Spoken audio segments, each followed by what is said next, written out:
Remote. Okay, great. Thank you. Thank you for that wonderful voice. Good evening. Now calling the Tuesday, January 16th, 2024, regular meeting of the Los Altos Hills County Fire District Board of Commissioners to order. Time is 7:02 p.m. Please note we're conducting a hybrid meeting, which allows staff and members of the public to attend this meeting via virtual teleconference. The hybrid meeting will be video recorded and posted on the district's website. Because we are video conferencing, we will follow a strict protocol for the benefit of the recording. I will indicate when commissioners, staff, presenters, and the public will provide comments. If you've called into the meeting and you're not using webcam, please state your name prior to providing your comment for the benefit of the recording. Please practice considerate video conferencing etiquette. That goes for both those online and for us here, by muting your line when you're not speaking and limiting distracted behavior on camera. District Clerk Vargas, please conduct a roll call. Okay. Commissioners, I will be conducting all roll calls this evening in the same order. Please remember the order so that you are prepared to provide your comments or vote. President Spreen. Here. Vice President Sherlock. Here. Commissioner Basigi. Here. Commissioner McDonald. Here. Commissioner Tonka. Here. Commissioner Tyson. Here. Commissioner Warren. Here. We have 7 commissioners present. For the benefit of the recording, I will also conduct a presenters, consultants, and staff roll call. Senior Field Representative for Congresswoman Anna G. Eshoo, Nicholas Hargis. Here. Thank you. Santa Clara County Fire Department Chief Kirkhow. Good evening, I'm here. Thank you. Santa Clara County Weed Abatement Manager Kumre, he is present. He's in the back room at the moment, so I'll say here for him. A Municipal Resource Group Strategic Planning Consultant Scott. Here. Fryer and Loretta Engineering Consultant Tarantino. Here. Thank you. Community Education Risk Reduction Manager Gluhan. I see you. Present. Shortage of microphones, yeah. Emergency Services Manager Beebe. Okay. Programs Planning Grants Manager Woods. Present.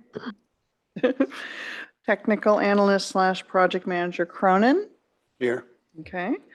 Operation Project Manager Russell is in the back room, so I'm saying here for her. General Analyst Georgie. Here. Field Manager Harmon. Here. Technical Analyst Martinez. No. Okay. Finance Manager Moriali. General Manager Logan. Here. Deputy County Counsel Forbath. Here. Okay. Presenters, consultants, and staff are accounted for. Great. Thank you, District Clerk Vargas. Now moving on to item 2, Commission President remarks. I'll start by quickly saying tonight I expect to be kind of a long meeting, so I'm going to try and move things along quickly, but don't let me go too fast for that. It's a very complicated meeting, both infrastructurally and the complexity of some of the topics, but it's all good. We got a lot of stuff going on tonight, so I'm very excited for it. So please, everyone, bear with us as we move through very different but interesting, sophisticated topics. One other thing I'm going to talk about here in my little remarks is I want to announce that as a courtesy, any members of the public who have objections to the proposed abatement of hazardous weed brush and/or rubbish on properties as listed in the attachment to Resolution 2401 on Agenda Item 7B, if you're here for that, and I know some people are in the back, you're being given the opportunity to discuss the situation with the Santa Clara County Weed Abatement Manager, Mo Kumre, in a separate breakout room, both live and virtually, before you provide public testimony when we get to Agenda Item 7A. So if you want to take care of something or find out information early, we're making it possible for you to do that. Of course, any members of the public that wish to make comments to the full Board of Commissioners may do so during Agenda Item 7B, regardless of whether they speak first to Mr. Kumre. So are there any members of the public present who want to speak privately with Mr. Kumre before providing comment during the public hearing? Any online? I see that there's some already in the meeting back there. Yeah, I am not seeing anybody online. Okay, thank you, because we do have a virtual online breakout room prepared for that, and I want to thank the staff for sort of really providing every opportunity for members of the public to get attached to Mr. Kumre to get assistance. In that case, we will move on to item 3, public comment. Persons wishing to address the commission on any subject not on the agenda may do so now. Please note, however, the commission is not able to undertake extended discussion or action tonight on items not on the agenda. Items may be referred to staff for appropriate action, which may include placement on the next available agenda. District policy is to limit public testimony to 3 minutes per speaker, unless the number of speakers requires me to impose shorter time limits, which I don't believe will be the case. Do we have any public comment on items not on the agenda? Seeing none here, and I'm assuming with Corey away that there's no one on the public meeting. Can we tell? No, no one's on that's has Okay. public comment. Great. Okay. In that case, we will move on to item 4, agenda amendments and changes. Are there any comments from staff on this item? Changes to amendment to the agenda or changes to amendments? Would any commissioners like to make changes to the order of the agenda? Didn't think so. Sounds good. In that case, we have a discussion for commission. No proposed changes to the order of the agenda. Hearing none. Let's see. We will move on to the consent calendar, item 5. Are there any comments from staff on these items? Seeing none. Any questions from the commission on these items? Seeing none, I will entertain a motion. Will the commissioner making the motion and the commissioner seconding the motion please state your names for the recording? So moved, Commissioner Tonka. Thank you. Warren seconds. Thank you. The item's open for discussion. Any discussion from commission? Not expecting any. Any public comment on any of the consent calendar items? Seeing none in the room. I'm not seeing any online, no. Great. In that case, we will now vote. District Clerk Vargas, please conduct the roll call. President Spreen, Yes. Vice President Sherlock, Yes. Commissioner Basiji, Yes.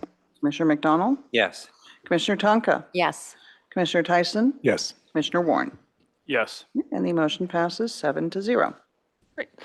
And we will now move on to what can be the highlight of most meetings would be this. But we have so many things to happen. Who knows what tonight's highlight will be? But this is always a highlight. This is recognition of the 2023 Los Altos Hills Volunteer Awards. Actually, I'll say a few things. I know each of these people. I know of these people, and I've worked with most of these people for years. And so it just goes without saying that these people need to be recognized. I hope you're not getting tired of being recognized for the work you put in. I know it's been a bit of a holiday streak for that, but I think it's time for us to, we're at a stage now where we really need to do that. For our residents need to see you. It's as important for us to recognize you as it is for our residents to see that there are members of the community who are making a huge difference and have done this for years. And it's the kind of commitment we want to see from other of our residents. And joining us via Zoom tonight is Nicholas Hargis, Senior Field Representative for Congresswoman Anna G. Eshoo, the 16th Congressional District of California. And he's here to present certificates of congressional recognition to the honorees. I'm really excited about this because this just shows that this is the kind of presence we want to have. This is the kind of presence I think our staff and our organization deserves. And I think that elevating our honorees to Congresswoman Eshoo's level just thrills me to no end. And so I'm so thankful that Mr. Hargis is here. The 2023 Los Altos Hills Volunteer of the Year honorees are Bill Lattin, Dave Stewart, and Amita Sachdeva is what I always say. Is that right? Close enough? Okay. And the 2023 Los Altos Hills Lifetime Volunteer Awardee is Drew Anderson. This time, I'm going to invite the honorees to the front of the speaker podium, and Mr. Hargis, who is online, is going to provide a presentation on behalf of Congresswoman Eshoo, and I have the physical things from the Congresswoman.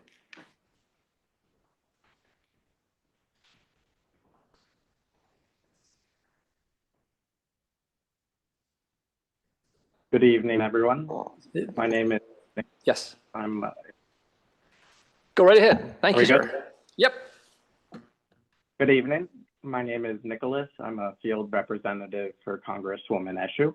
And on behalf of Congresswoman Eshoo and her office, it's my honor to be here tonight to present certificates of congressional recognition to this year's Volunteers of the Year and the Lifetime Achievement Award honoree.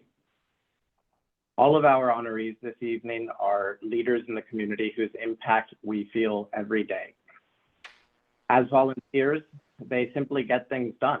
Whatever it might be that they're tasked with, they help move the district forward. And as Chair Spreen said, they serve a very important capacity as being liaisons between residents and the district and keeping people informed. Every time they engage with the district and are out in the community, they also inspire others to get involved. So their impact can't be quantified, but it is felt throughout the years, and it really helps create and maintain public safety. Now it's my honor to name each awardee. First is Bill Lattin. Bill? There you go. Thank you, Bill. Second is Dave Stewart.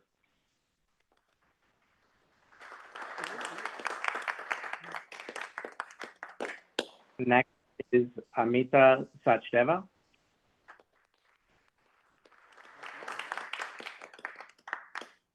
And finally, for dedicating a lifetime to service and hopefully many more years, Drew Anderson, our Lifetime Award winner.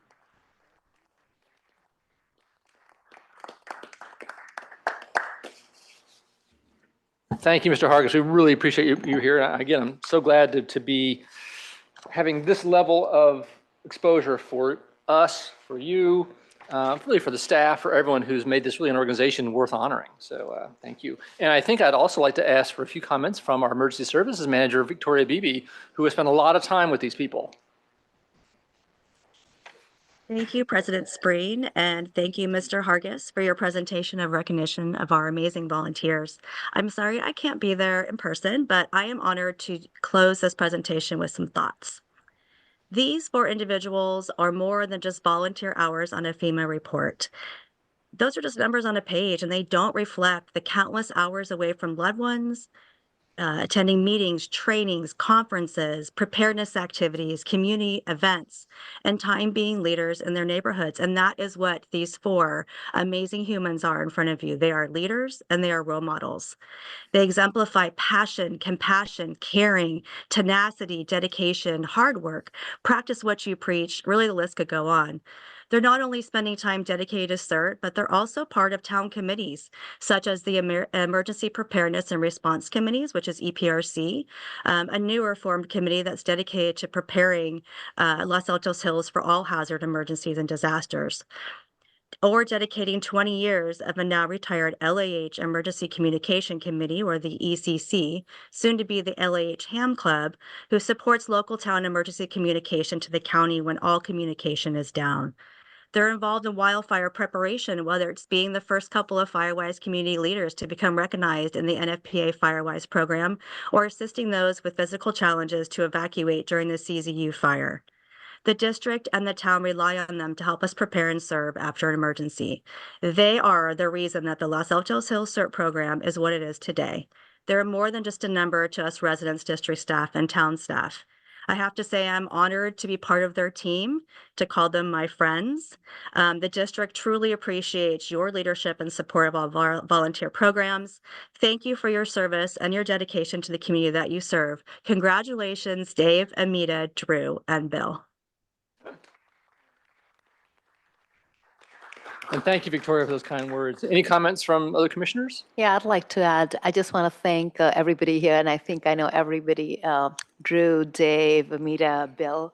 I've seen you guys for so many years, you're always out here and you model exemplary behavior, the kind that, I think that resonates with the community. And you're great role models for us, and thank you for the amazing work you do every single day. Any other comments? Oh, got one for Jim.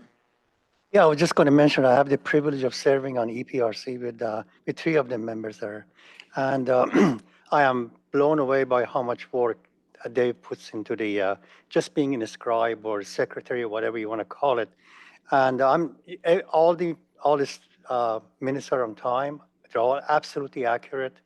And he always is forward with a comment about, well, this is not the final that's going to happen. I can't figure out what the final is because everything he sends out is so wonderful. And and truly, I think he in a way leads the team. I think even Terry would be happy to say that. Thank you, Dave. Great.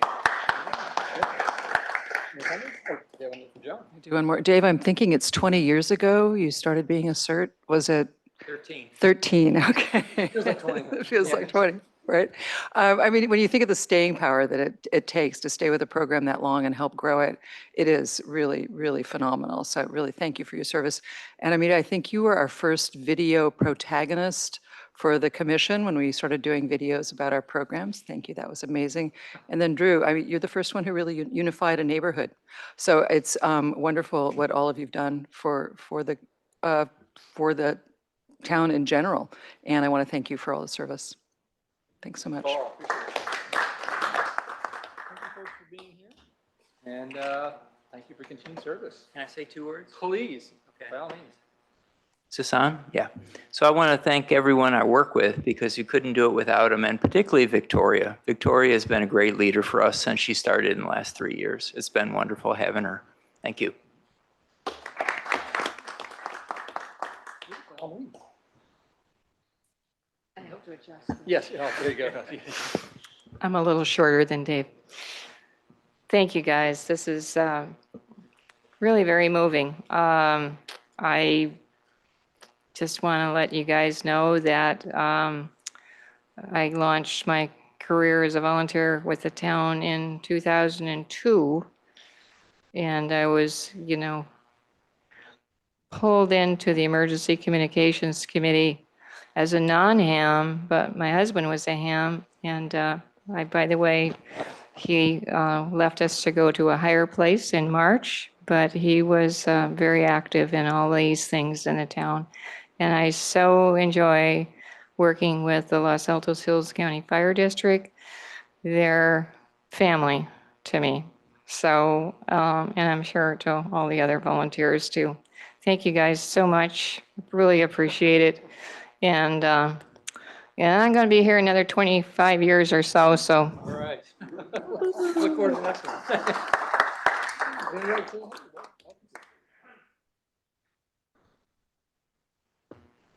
I would just like to say thank you very much for the award, but also I'd like to thank the commissioners, Victoria and the Fire District for its support of the CERT program.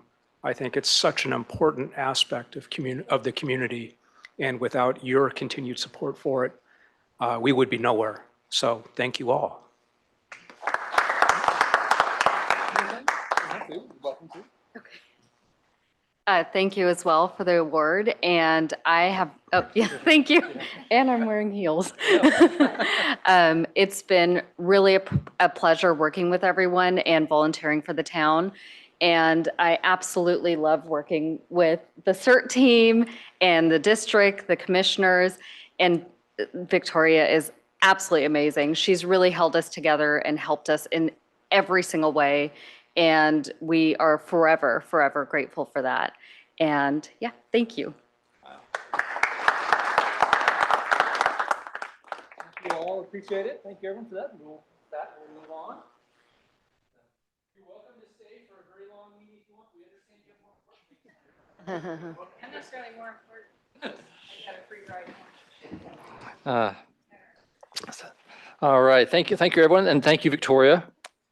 And congratulations to everybody. Okay, we've done that. Let's move on to item 7, public hearing. Item 7A is a public hearing on the proposed abatement of hazardous weeds, brush, and/or rubbish. Residents on the non-compliant property list were mailed a public hearing notice and informational packet from the county, which is included in the agenda packet. Mo Kumre, the weed abatement manager from the county of Santa Clara, is with us tonight. Mr. Kumre, if you could please provide the commission and public with a brief overview.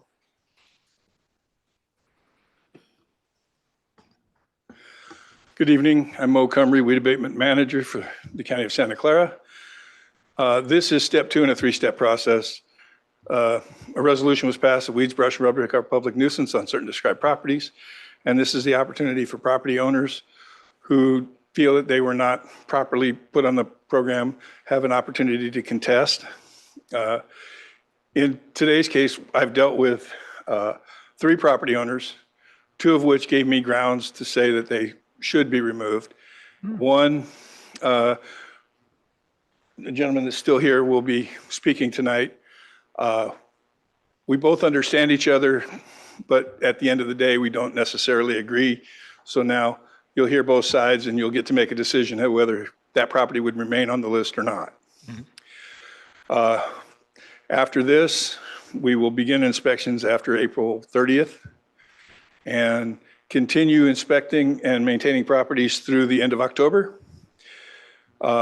In July or early August, we'll come back to you for the third part, which will be the assessment, where you will hear challenges to the fees themselves, and anything that is approved will be sent through the tax collector to be placed on the property tax roll to pay the bills for that work. With that, I'm here to answer any questions, and then we do have a speaker who's going to want to. So I'll ask a quick question in terms of process. So if there's a contention over someone for the next few months, tonight's meeting is not assigning fees to anybody or assigning penalties, anything like that. So there's time for things still to be resolved. This is just moving forward to the process that you've just described. I just want to make it clear to everyone here that this is not a final. This is simply authorizing the list that these properties would all be inspected, and then we would attempt to apply charges, including the inspection fee, on only those properties that were approved at this hearing. Okay. And if someone were on this list tonight and then you went and inspected and everything was fine, then They would only pay the inspection fee, I see, which is $96. okay. If we find a property that's been fully landscaped, so that they've removed any hazard, we would just simply remove that property from the list and no charges would be applied. Okay. Okay. Great. Thank you, sir. Appreciate that. I'm going to open the public hearing. I'm going to read some of this, which is important for it to be an official public hearing. I will now open the public hearing. The time is 7:24 p.m.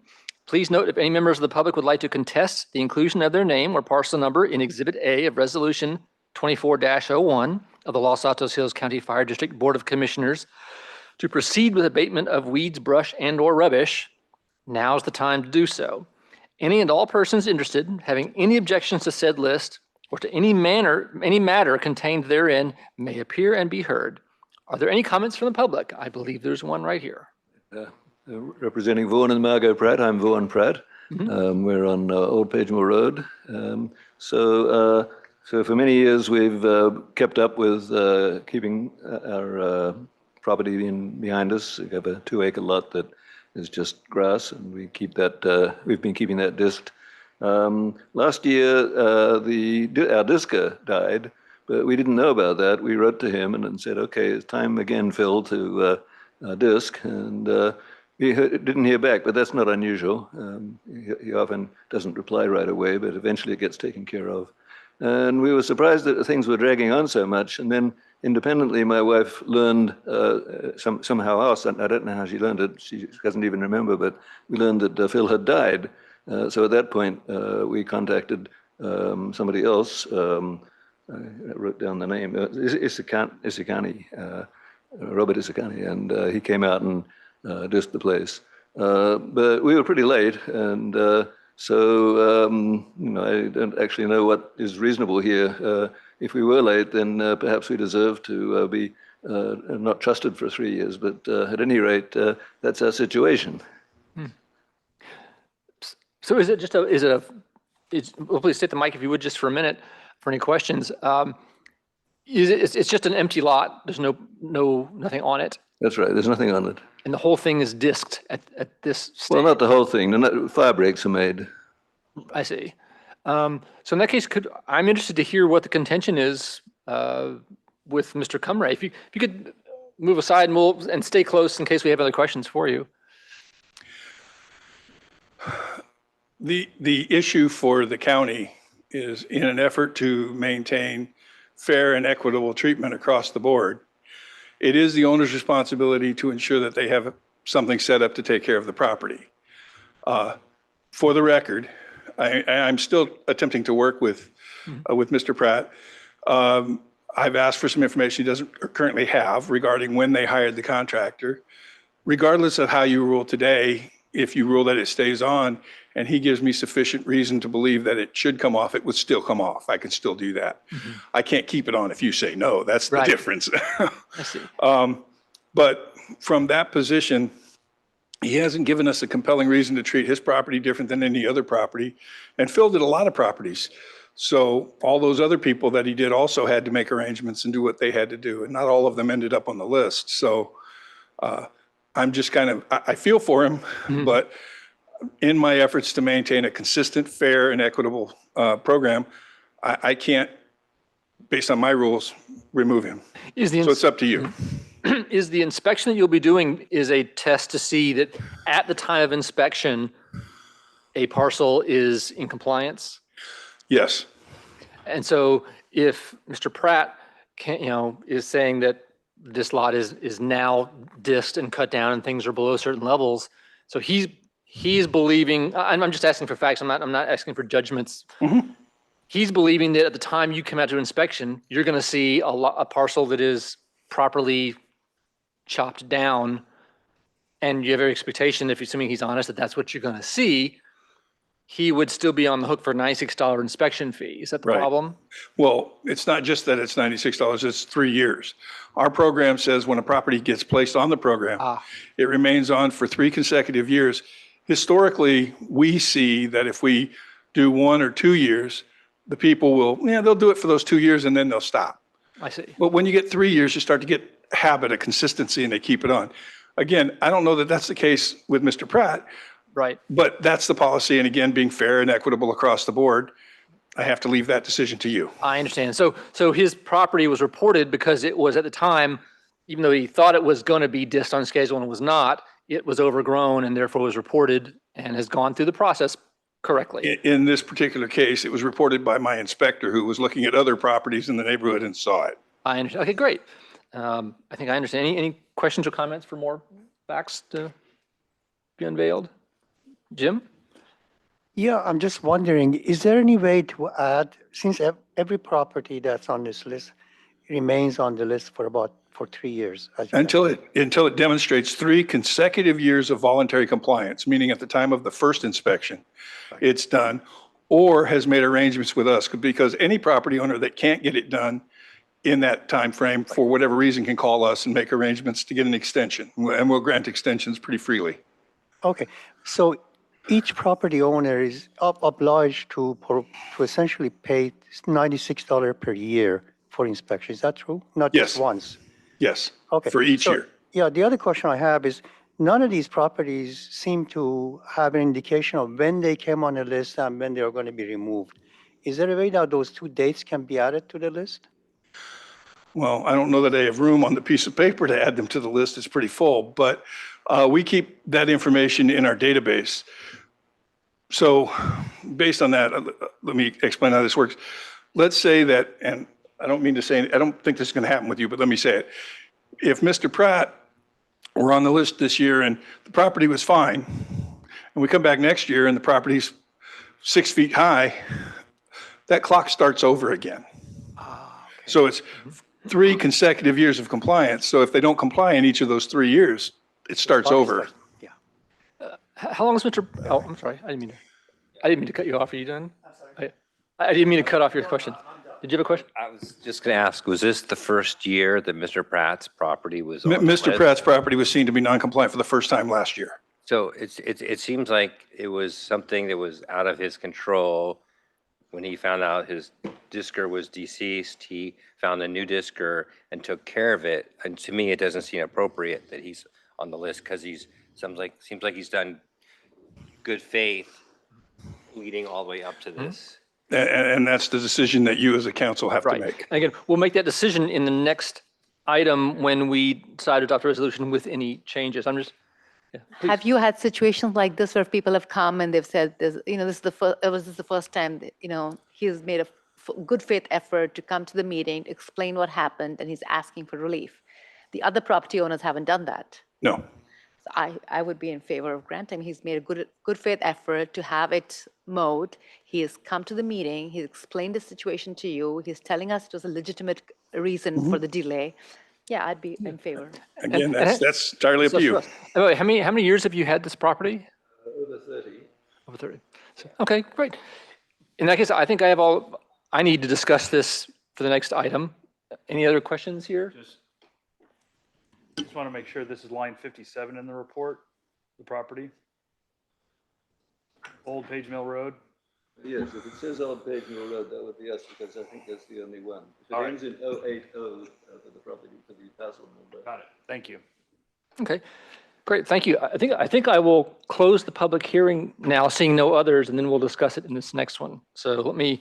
Well, let's wait, make sure there's nobody. Exactly. else. Are there any other comments, any other from the public on these kind of matters? I'm not seeing any in person. I'm not seeing anybody raise their hand online. In that case, public hearing is now closed. The time is 7:32 p.m. We're moving on to item 7B, which is for us to adopt a resolution, which is going to allow them to adopt Resolution 24-01 to proceed to the abatement of weeds, brush, and/or rubbish on the identified properties.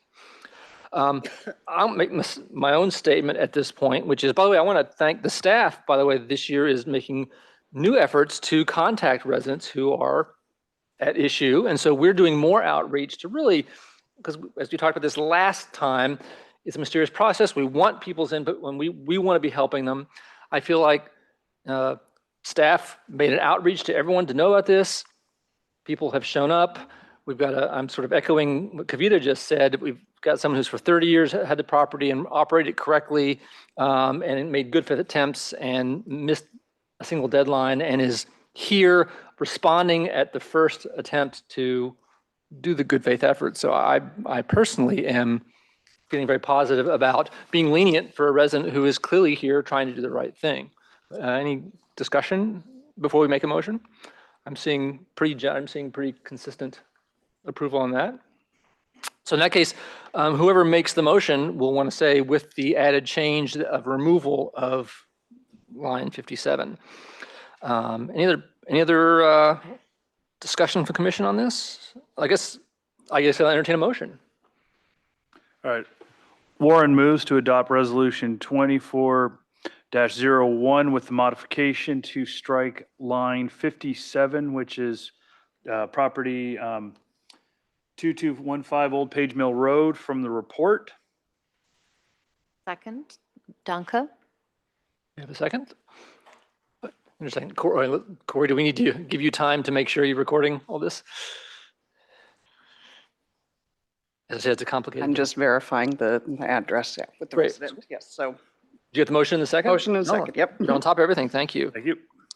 Okay, let's see. Thank you for that. Items open for discussion. Any more discussion needed? I think we've seeing none. Any public comments on this item and that motion?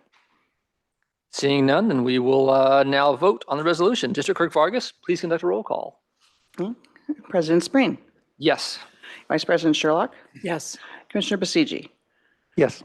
Commissioner McDonald. Yes. Commissioner Tonka. Yes. Commissioner Tyson. Yes. And Commissioner Warren. Yes. And the motion passes 7-0. And we are adopting the resolution with striking the address at 2215 Old Page Mill Road. Thank you. And by the way, I want to thank Mr. Cumray for, I say Cumray, it was Cumray for being here. And I also want to validate that, what he's trying to do is really keep a consistent approach to this, because the last thing you really do want is kind of individual things. But I feel like what I want to establish here as a district is that we want to see good faith effort. We're trying to do outreach. I think this is a case where, I don't want to see like we are overreaching what the county is really trying to do. He's trying to keep our properties safe. And we know how many people say, gee, why aren't we doing more to try and get these properties cleaned up that are our neighbors? So we do not want to lose that point that this is valuable stuff you're doing. So I hope you see what we're balancing here. Thank you. And thank you, Mr. Pratt. Okay, let's see. We're moving on to item 7C, the staff report on district outreach efforts to residents, on which I've sort of given away a little of this already, on the weed abatement non-compliance list. There's a staff report here.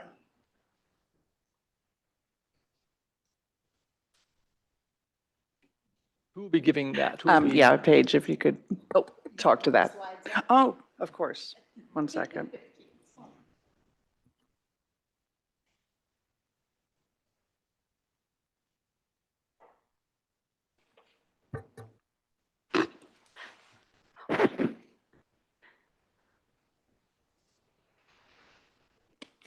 Give me 1 second. Okay. See, I told you I forgot something. So while she's pulling those up, commissioners, public, staff, good evening. This evening, I wanted to discuss some progress that we've made this year in response to the commission meeting in July, in which a lot of the residents came out, I shouldn't say a lot, a number of residents came out and expressed some concerns about the weed abatement process. And one of the items was they weren't aware that they were on the list or that they were unclear about the process. So as staff, we listened to that, the commissioners listened to that, and we all recognized that we wanted to do more to make that process clear, because we all have the same goal, which is we want our properties to be safe, we want our communities to be safe, but we also want to help people comply. So we met as a team and discussed what we had heard and what we could do moving forward to help, because the weed abatement, county weed abatement is not our program. However, we do feel like because we are a part of this process, we do want to make it as clear, like I said, for our residents, how they can stay in compliance, as well as to educate them on, there we go, educate them on all the programs that we provide that help people to be compliant. So we came up with a plan. Yeah, we can stay on that one. We came up with a plan to reach out to all the residents on the list. So we were provided with that list. We drafted and sent them a letter and let them know that they were included in the weed abatement program. We also provided a special email contact information so that they would get a prompt reply from us. We heard from 4 residents, property owners, and in most cases, we were able to actually mitigate those situations once we got all the facts. So that felt really good to be able to have that line of communication with the residents.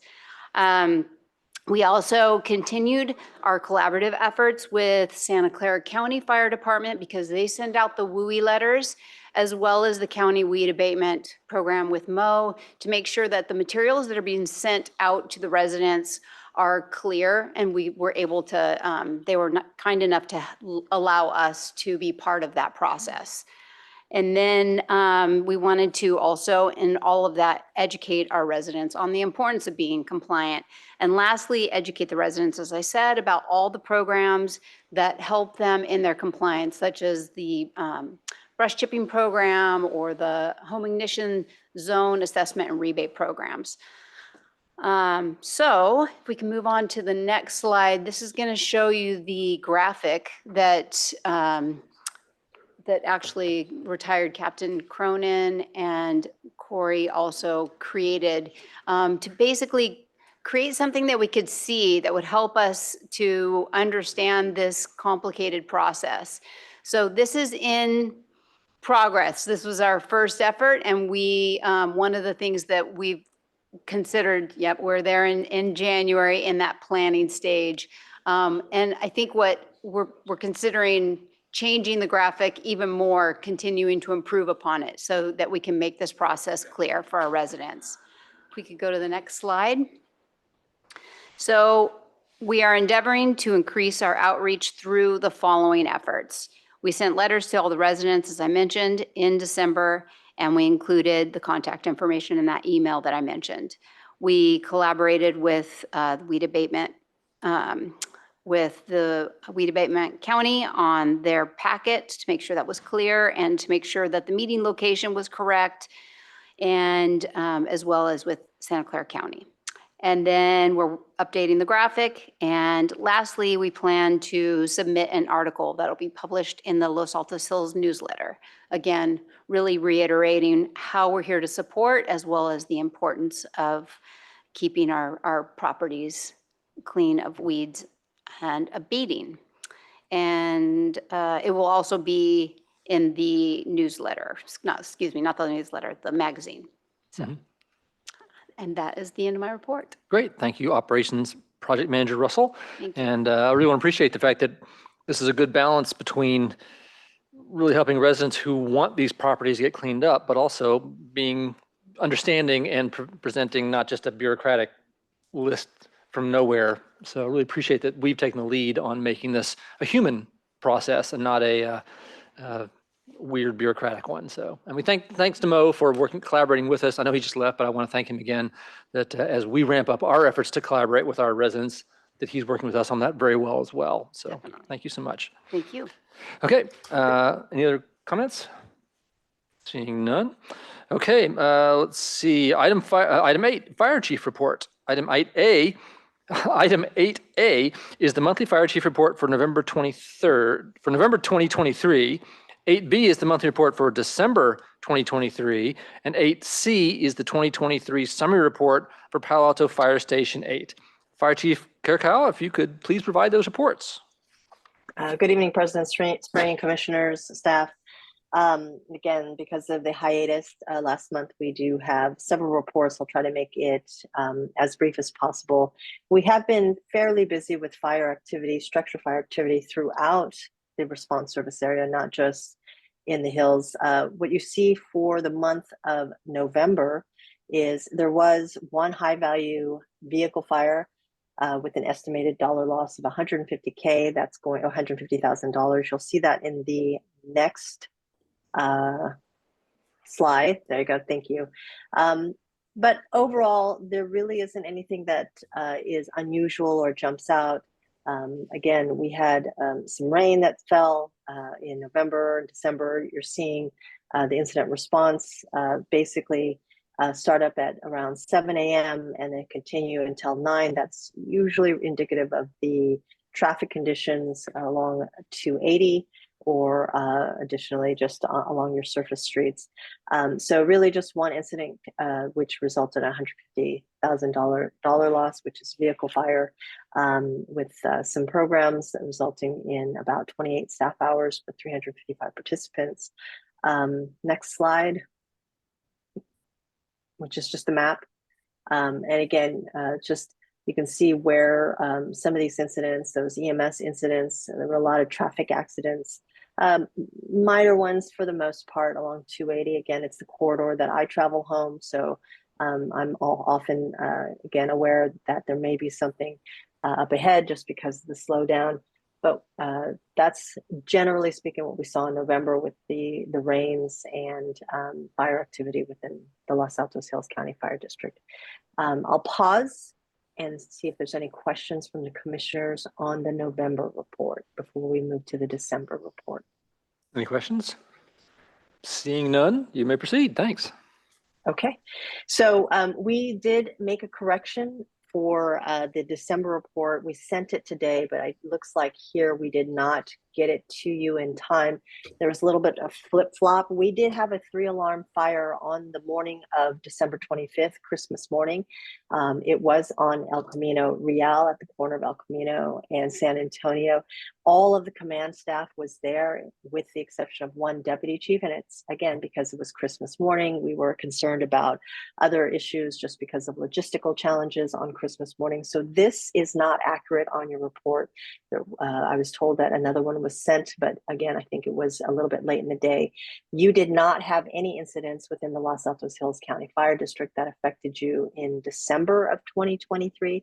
Again, this will state, again, this belongs in the city of Los Altos Hill. It was transposed or flip-flopped, so my apologies for that.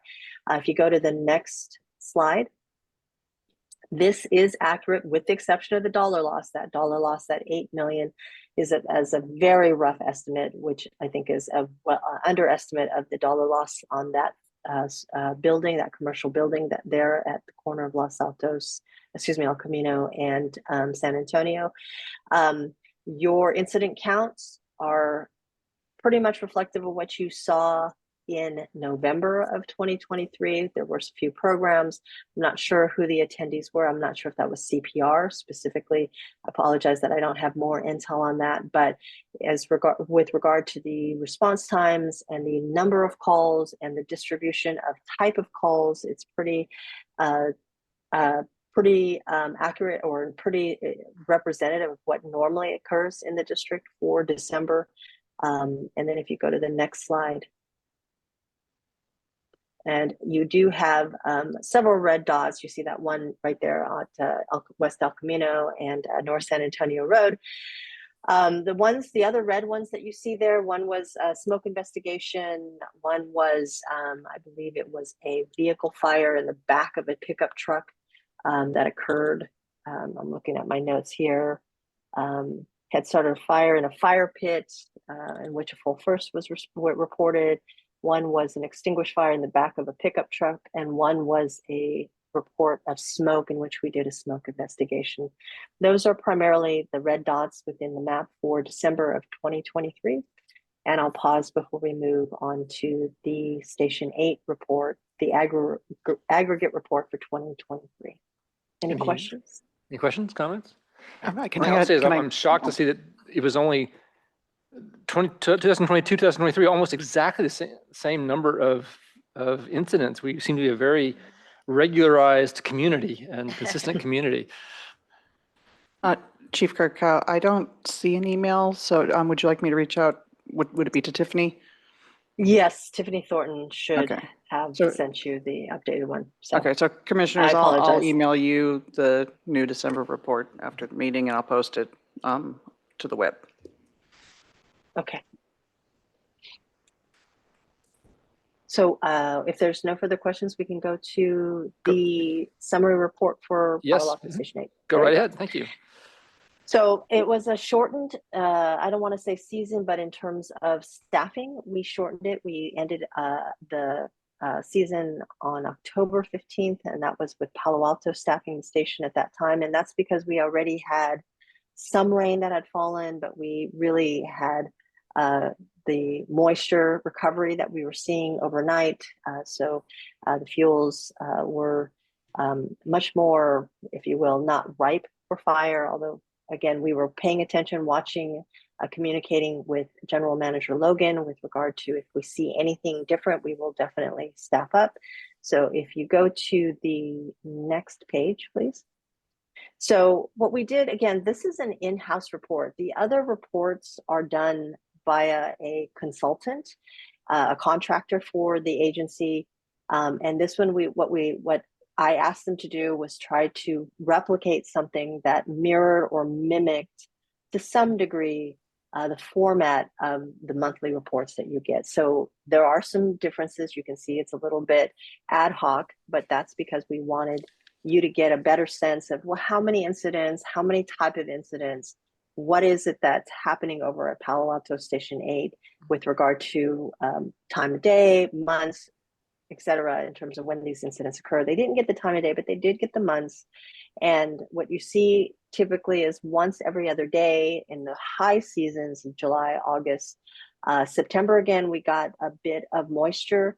Typically, especially for those folks that you have in your room, those captains those retired captains for county fire season tends to be the most dangerous in October. And that's just because it's had all summer to cure. That's the vegetation. And if we don't get early rains, then we're really on high alert for October. In this case, we didn't have, we had the early rains because of the predicted El Nino event. So what you're seeing typically from, again, year to year is, I think last year and this year probably are good indicators of how many incidents that will typically occur. But with that said, both last year and this year had wet, early rainy seasons. So it'll be interesting to see what 2024 brings with regard to any, I guess, if you will, I don't want to say normal, but what we had been seeing in 2019, 2018, 2020, those fire seasons. We're still seeing fire activity. So what we're going out on are those low frequency, high risk events along that corridor, along Page Mill, trying to get units to that area as quickly as possible, just because there is a challenge due to proximity to the fire stations that are staffed 24/7. And if we go to the next slide, okay, you're seeing an even distribution of the units. So again, 384 is indicative of county fire unit. 363 is the Palo Alto unit. So With that said, I mean, really, you're just looking at almost a 50-50 split in terms of the months and who's doing, if you will, the lion's share of the calls. There isn't one. We're spreading it out equally. If you can go back up, Corey, to the previous slide. And really, when you look here in terms of incident counts by jurisdictions, you are seeing some of them in the Los Altos Hills, 29%, some in Los Altos. Unincorporated, again, is this these pockets that, and I'd have to look at the map. We didn't create a map this time around, so I apologize. We'll try to create a map next time. It's our GIS analyst, and again, that's in-house for us. We were working through a lot of projects, including getting the hydrant inspections done for the district. So we'll be able to, I believe, get that on a work plan for next year. So with that said, I'll go ahead and pause and see if there's any questions that I can answer for the Palo Alto Station 8 joint staffing. Any comments or questions? Don't see any, so you may proceed. Thanks. Okay, so that's basically it. Again, we will continue to report out. We did have, and just as a reminder for everybody, we did move to the new commercial off-the-shelf CAD back in October. So we are still working through some bumps in terms of just alignment of data fields. And so as we do that, sometimes the reports get a little wonky, but we're definitely moving and grooving and seeing where our gaps are and correcting them along the way, in anticipation for the aggregate data that we will be collecting in 2025 through 2021 for our reaccreditation efforts as an agency. So we'll get that all squared away sooner than later for sure. Great. Thank you so much. Appreciate all that information. And a lot of stuff interesting happening at the end of the year there. And if there's no other comments, we will proceed to item 9, which is just double check for public comment. Any public comment on those reports? Don't think there is, but nope, not seeing any. Great. Okay, thank you. We'll move on to item 9, the general manager report. General Manager Logan, if you'll provide that.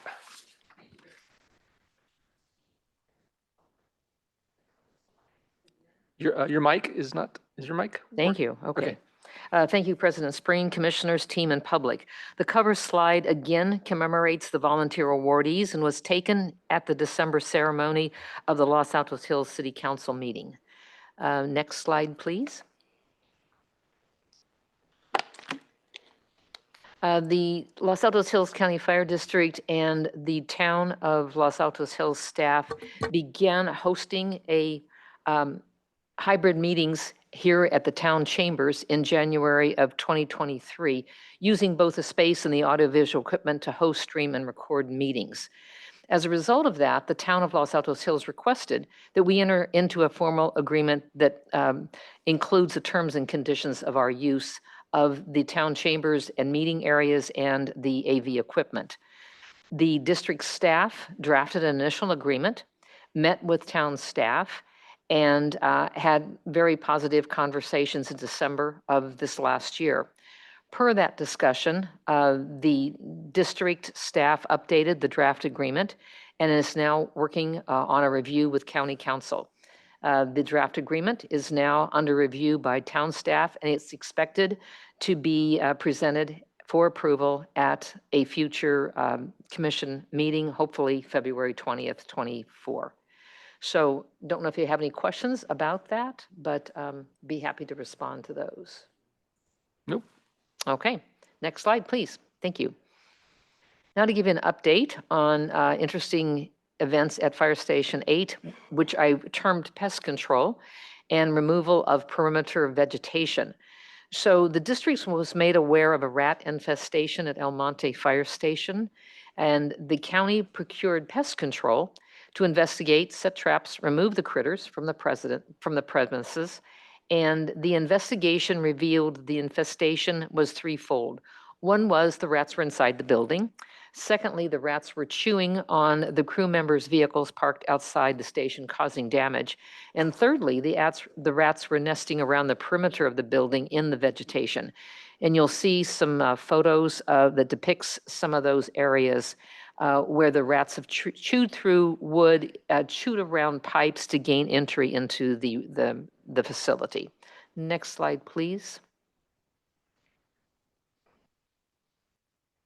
The general manager, myself, received and signed a proposal for the expenditure of funds for services to remove the vegetation around the perimeter of the building where the rats are nesting and gaining entry into the building.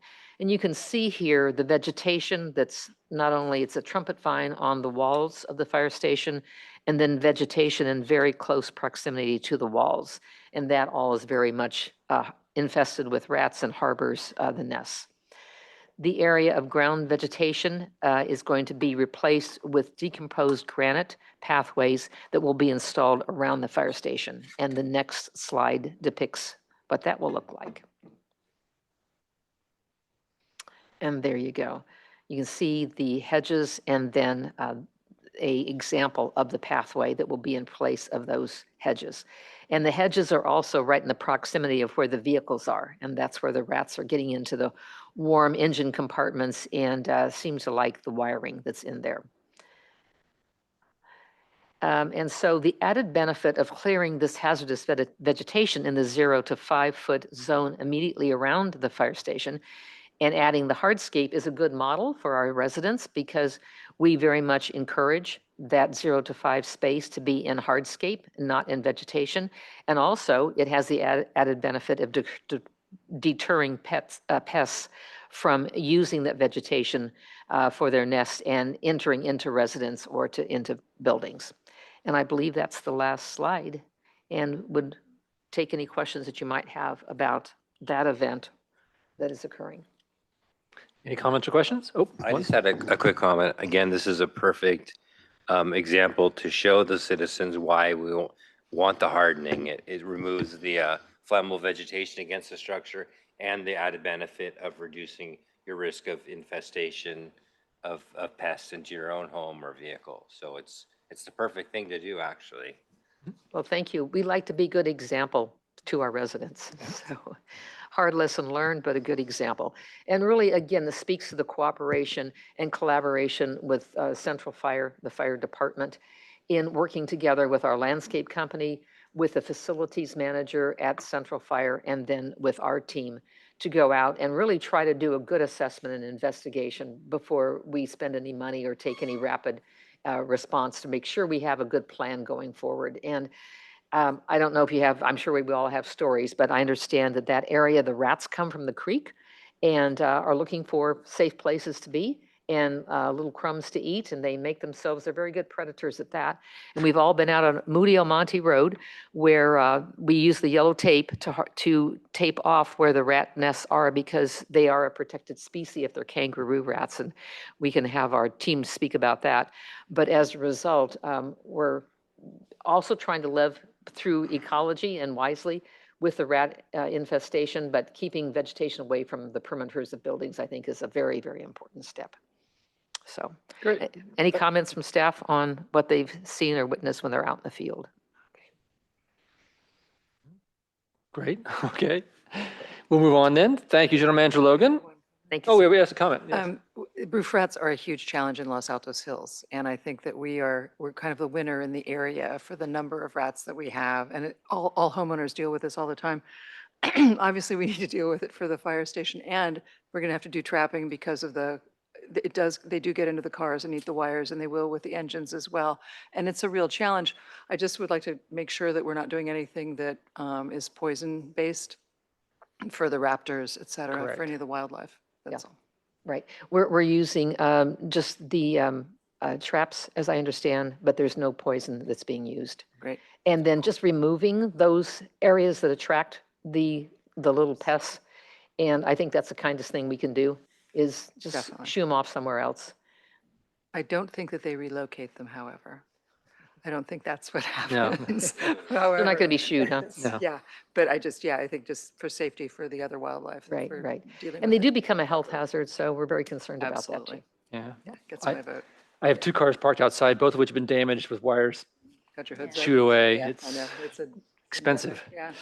So great. Well, thank you. That's a unexpected topic for this month, but an important one, and leads to beautification. Let's see. Any public comment on that item? Seeing none, we will move on to item 10, fire hydrant projects.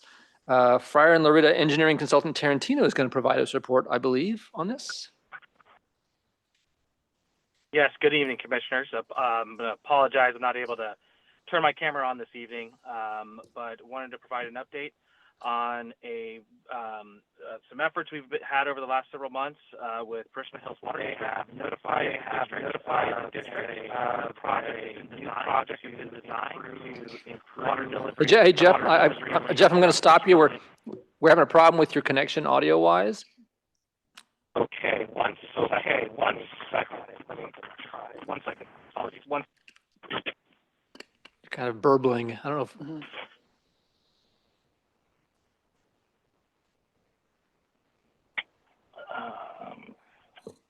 Is that better? Can you hear me? Yes, yes. Okay, great. Yeah, I am, sitting outside of a gym before seventh grade girls basketball practice, so apologies. No problem. I'll start from the beginning. Prisma Hills Water District reached out to the district about their proposed water delivery system improvement project for 2024. And they are in the designing improvements on Christopher Lane, Girth Lane, Liticote Drive, and Erasco Road, and shown here on the map that was provided by Prisma Hills. As has been the case for the last several years, the Water District Design Consultant, Packport Consulting Group, will provide a set of drawings to the district, and Brian and Loretta will review those drawings to look for how proposed improvements to existing fire hydrants, as well as look for opportunities to add fire hydrants when there's opportunities to improve fire hydrant spacing. We did perform a site walk with Packport Consulting Group. It was also attended by representatives from the County Fire and Captain Gluhan, and we walked all of the alignments and discussed several potential opportunities for relocating existing hydrants as well as the addition of new hydrants. And Corey, if you go to the next slide, please. And so we identified a total of 9 hydrants that will be replaced in kind. So, in similar years, whenever we have the opportunity to simply temporarily remove the hydrant and then reuse that hydrant, we are using that to maximize use of dollars. We also identified an opportunity to install 5 new hydrants, so hydrants that don't exist today, but will exist after the completion of the improvements. The table there on the screen lists each of the individual hydrants, again, a total of 14 hydrants, where we will either add a total of 5 or where we are reusing existing facilities. We do have 1 hydrant at the end of Radcliffe Lane, which I'll discuss in a moment, where we are actually going to be replacing the existing hydrant itself. So not reusing the hydrant, the hydrant itself is also older, and it's an opportunity to replace that. We believe that the proposed improvements identified Prisma Hills and our collaborative effort to identify relocating or new hydrants will provide an overall improvement to fire suppression capability within these neighborhoods. The one key hydrant that I did want to highlight on the next slide, please, Corey. So there is an existing hydrant. We have labeled it hydrant 13 in our technical report. It is at the end of Radcliffe Lane. Radcliffe Lane is actually a private road, and currently the hydrant is served from a water main that is installed within what's called a public utility easement, or PUE, and between the end of Stanford Court and Arastadero, and what the Prisma Hills refers to that as is a cross-country main. So in addition to replacing older water mains as part of their water supply reliability improvements, Prisma Hills is also looking for opportunities to improve the location of water mains. And so as part of the overall project, not only are we going to see increased diameters of the water mains on both Liticote Drive and on Arastadero, but they're also able to relocate some of those mains into more accessible areas. One of the things that we did identify, though, to maintain the fire hydrant at the end of Radcliffe Lane, which is an important hydrant to the neighbors, we developed a strategy where we are recommending that a new hydrant lateral be installed from the end of Stanford Court to the current location of fire hydrant 13, and then we will replace that fire hydrant, I said on the previous slide, with a new hydrant. This will allow the project to not only improve the overall reliability and resiliency of the water distribution network, but also maintain the same level of fire suppression that exists today for the residents along Radcliffe Lane. With that, I'm happy to answer any questions. Any questions on that? Everyone understand we'll have to do in order to sort of maintain things there? And I think it's in the interest of the residents. And great. Seeing no questions, Jeff. Thank you. Let's see. With this report, staff is looking for direction from the commission regarding the proposed hydrant improvements as part of Parisma Hills Water District's CGLA project. If the commission is amiable, staff will return with an agreement at a future commission meeting. And that agreement will be our expense at installing that lateral as part of their overall project. So that's if we sort of agree. We don't have to vote on that, but I'm just looking for concurrence. I'm supportive. I'm seeing nodding heads all along the way, so no one's objecting to us going down that route. So that sounds good. Any public comment on this item? Yes, please.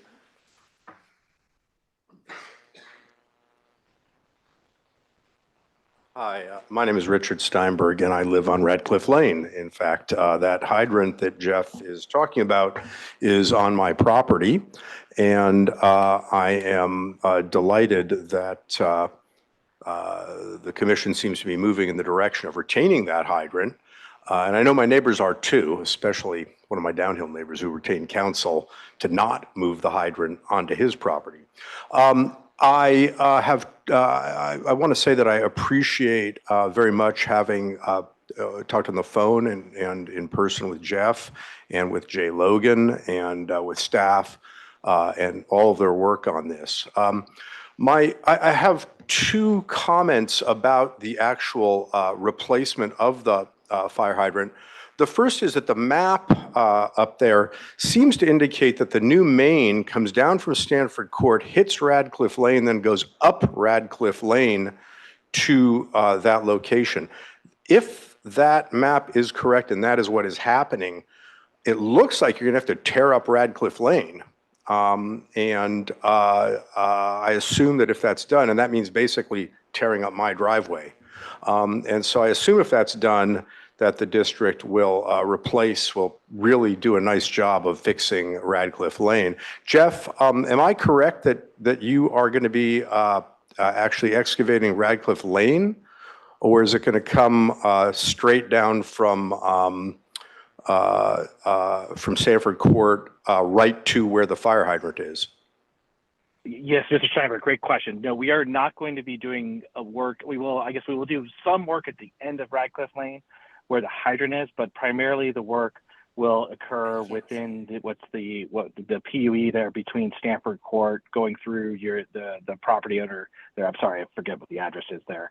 14171 Stanford Court is that address. It'll be within that property primarily, with some work at the end of Radcliffe Lane to install the new hydrant lateral, and then remove the existing hydrant.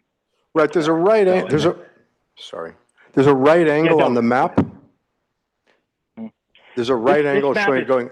Yeah, this map is schematic. I think we still have to develop. Parisma Hills consultant will develop a more detailed drawing, show how the improvements will be done. And so, if acceptable to the general manager of the commission, I can once we have a more detailed engineering drawing, we can share that with you, Mr. Steinberg, and kind of walk in the field and show where the improvements will be done. If that would be acceptable to you. Yeah, that's great. The second comment is simply that the existing hydrant is on the downhill side of Radcliffe Lane. And so that means that unless you can tunnel under Radcliffe Lane, once again, you are going to have to tear it up. If that's no, I'm going to sort of cut this a little short. These are all great questions, and this is going to be part of the report that comes back to us with details for next month. So I'm glad that we're already sort of working the details with you. We don't need to work the details during this Got it. back and forth Okay. here. Thank I you, definitely Jeff. recognize your And Jay, concerns. I look forward to working with you. Thanks. And by the way, I want to thank you for showing up and giving us the neighbor sentiment on this. Sometimes we work on maps, and it's much better to know the people who actually live there and what their concerns are. So I really do appreciate that, that you see what we're trying to do is to really keep the fire suppression in your neighborhood. And we'll may have this same discussion next month when we have details, and we can work through them on the actual physical details from the engineering studies. Great. Thank you. Thank you. Appreciate it. Okay.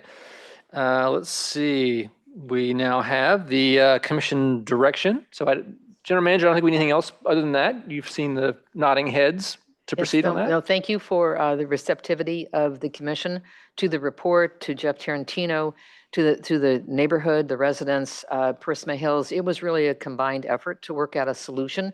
And you need engineers and fire science experts such as Captain Cronin and Captain Gluen. So I think it's a good result that we're embarking on. Yeah, it's definitely, it's an interesting combination of a lot of different interests come in just to get a fire hydrant sort of kept up in the face of Pierceman Hills trying to do what they're trying to do. A lot of different interests here that we are collaborating to pull together. And I appreciate all the staff time that's been done to do that. Thank you. Okay, we will now move on to item 11, which is the fiscal year 25 revised draft budget. And this will be Finance Manager Morreale giving us a report. Yes, President Sprain, Vice President Sherlock, and members of the commission. It's great to be here again this evening to present the budget. And this time, I'm waiting for the slides to come up, but this time we're calling it the revised budget.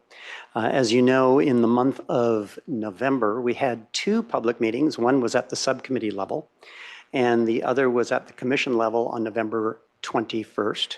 And so tonight represents the second meeting at the full commission level, where we're going to be speaking about mainly what we changed and edited from the prior meeting. So that will be, in essence, the objective of the discussion tonight, and then I'll get into other matters as we continue. Next slide, please.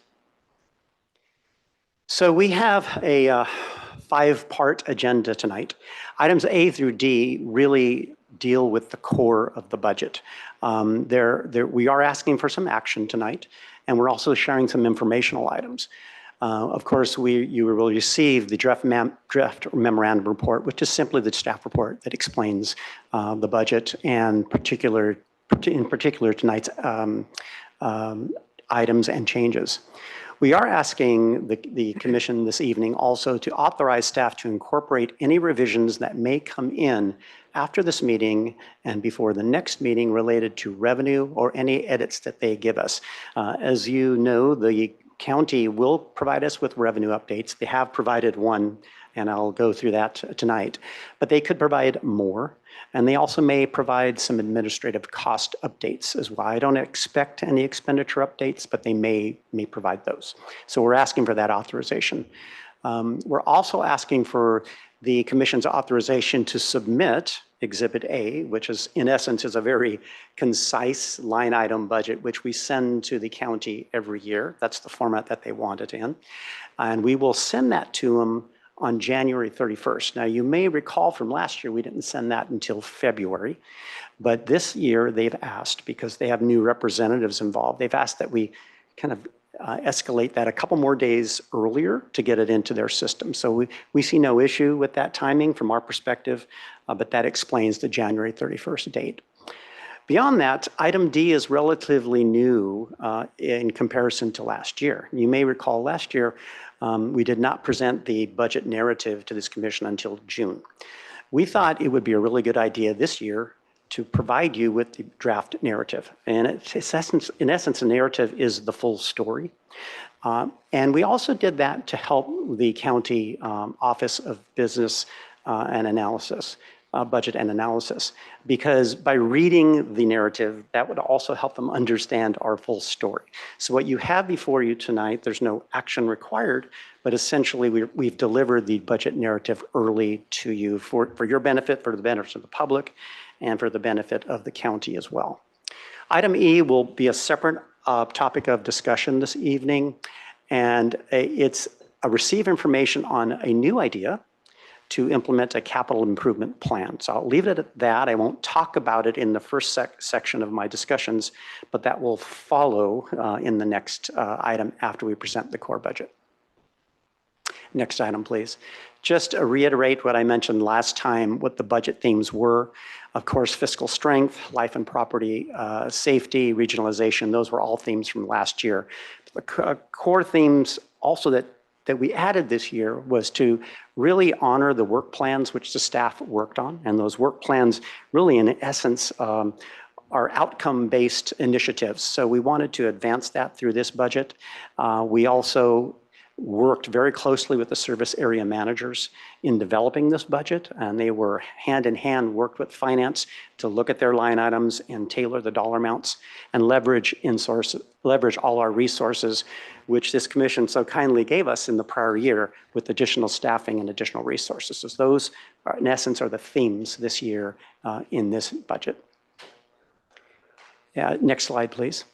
Additionally, besides aligning the work plans with the budget, we looked very, very keenly at programs and projects. And in particular, when we worked with Eugenia Woods and Denise and all the staff members on that at Victoria, we asked the question, which programs and projects have really taken on synergy? And let's put our focus on those. So you'll see that in this budget as well.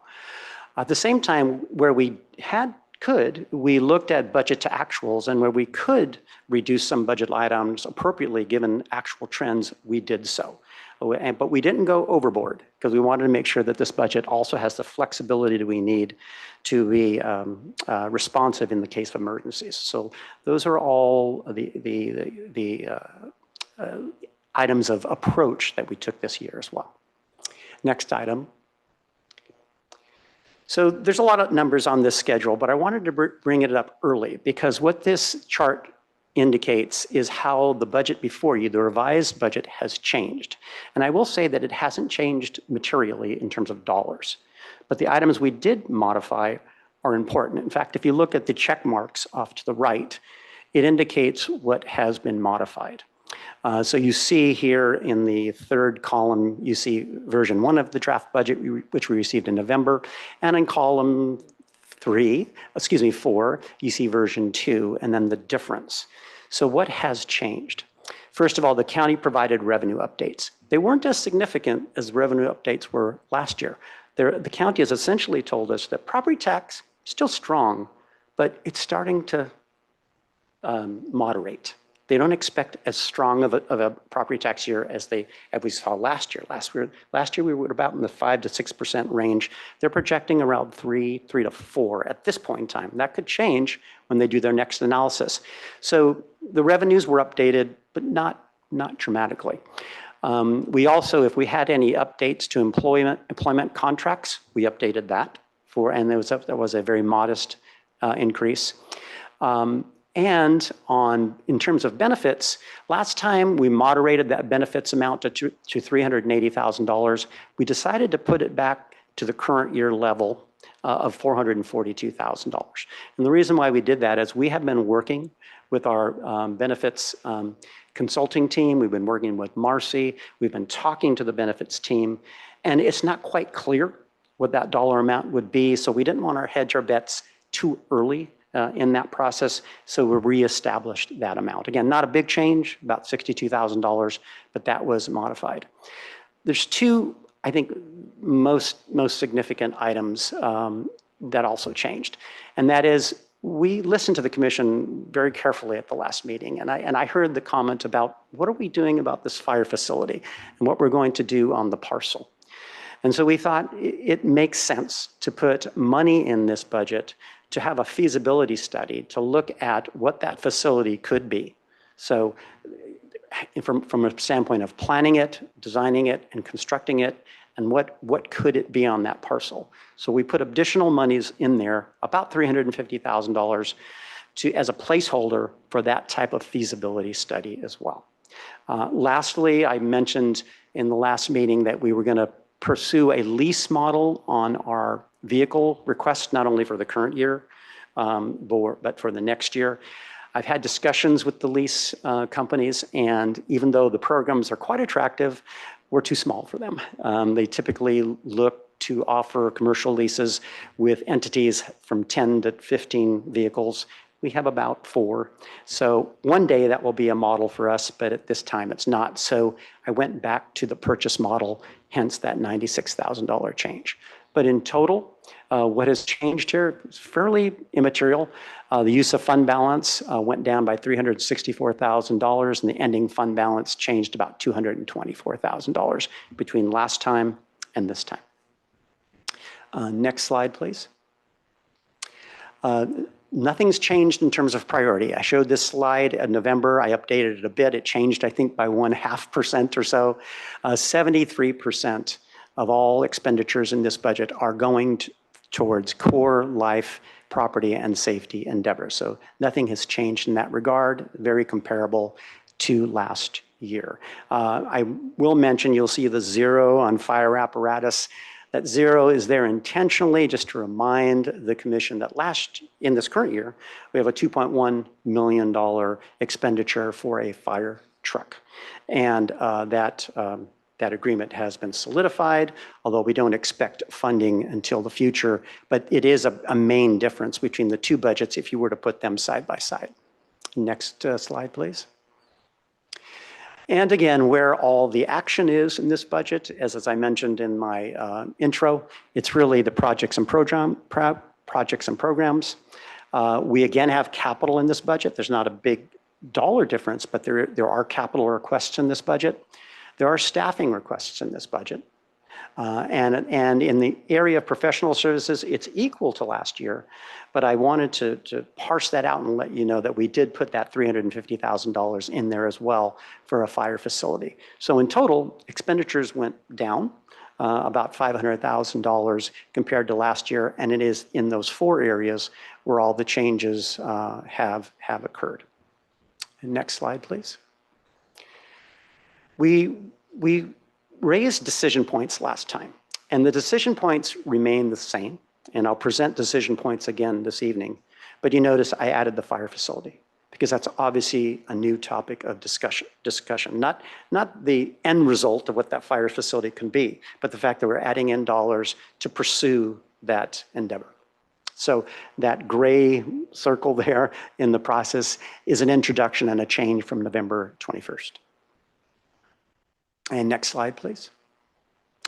So decision point number 1 has to do with projects and programs. Nothing has changed on this slide. It's the exact same amount.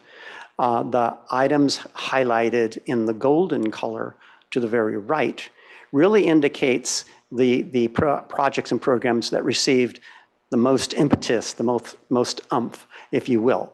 And that is these IHFR's Defensible Space Shipping Program, which was increased to $380,000. And I will tell you, in discussions with Corey and Eugenia and looking at the budget, we're achieving those levels. We believe we will meet those levels this year. And in fact, that's what the 24-25 budget reflects. The evacuation routes, we're great strides there as you listen to Ryan and Harmon and Eugenia and the team, great efforts in that regard. Of course, the I-280 fuel break project, it's a key topic of discussion, and I'll get into that a little bit more today, but that's an $800,000 difference in projects. We moderated hydrants a bit, just to moderate down to actual trends. We moderated emergency access roads in line with actual trends. And we reduced our project contingency a bit by $125,000 as well, as we moderated fuel breaks. But in total, approximately $1 million additional in projects and programs. And the big change there, of course, was I-280 in particular. And next slide, please. So I want to talk about I-280. I didn't present this slide last time, but this is the first time, and we'll get into this a little bit later when we talk about the capital project planning or capital improvement planning. I-280 is a multi-year project. It's actually, and I don't want the community or the commission to hold us to this number at this point in time, because there's more to be done in engineering this project to the nth degree. But at this point in time, our initial estimate, it's close to a $6 million project extending over 1 to 3 years, if you will, probably most likely 3.5 years. And so the $1 million that you're seeing in this particular year, fiscal year 24-25, is just one piece of this $5.6 million. But I bring this to your attention because projects like these are multi-year, and the best and the most transparent way of looking at it is looking at it over the life of that particular project. And hands down, it's the single largest project that we have in our projects and programs budget, and it will endure over the next several years as well. Again, this is just a preliminary estimate, but keep that in mind when you think of the I-280 project. Also, because it's a project of such scale, it did affect how we allocated resources this year, and it does affect our request for staffing. And that's really a key project in it as well. Next slides, please. These are our staffing requests. I won't go through each one, but essentially this budget is asking for 3.5 additional FTEs. That $497,000 there, I forgot to edit it. It's actually in the staff report, I think $405,000. I forgot to edit it on this slide. But these are the positions that are being requested. There are some position upgrades and some new positions as well. There is a project operations manager position that is currently funded under the operations manager position, but this formalizes that particular position. There's one FTE for a project specialist that has a lot to do with I-280 and projects and programs in Eugenia's area.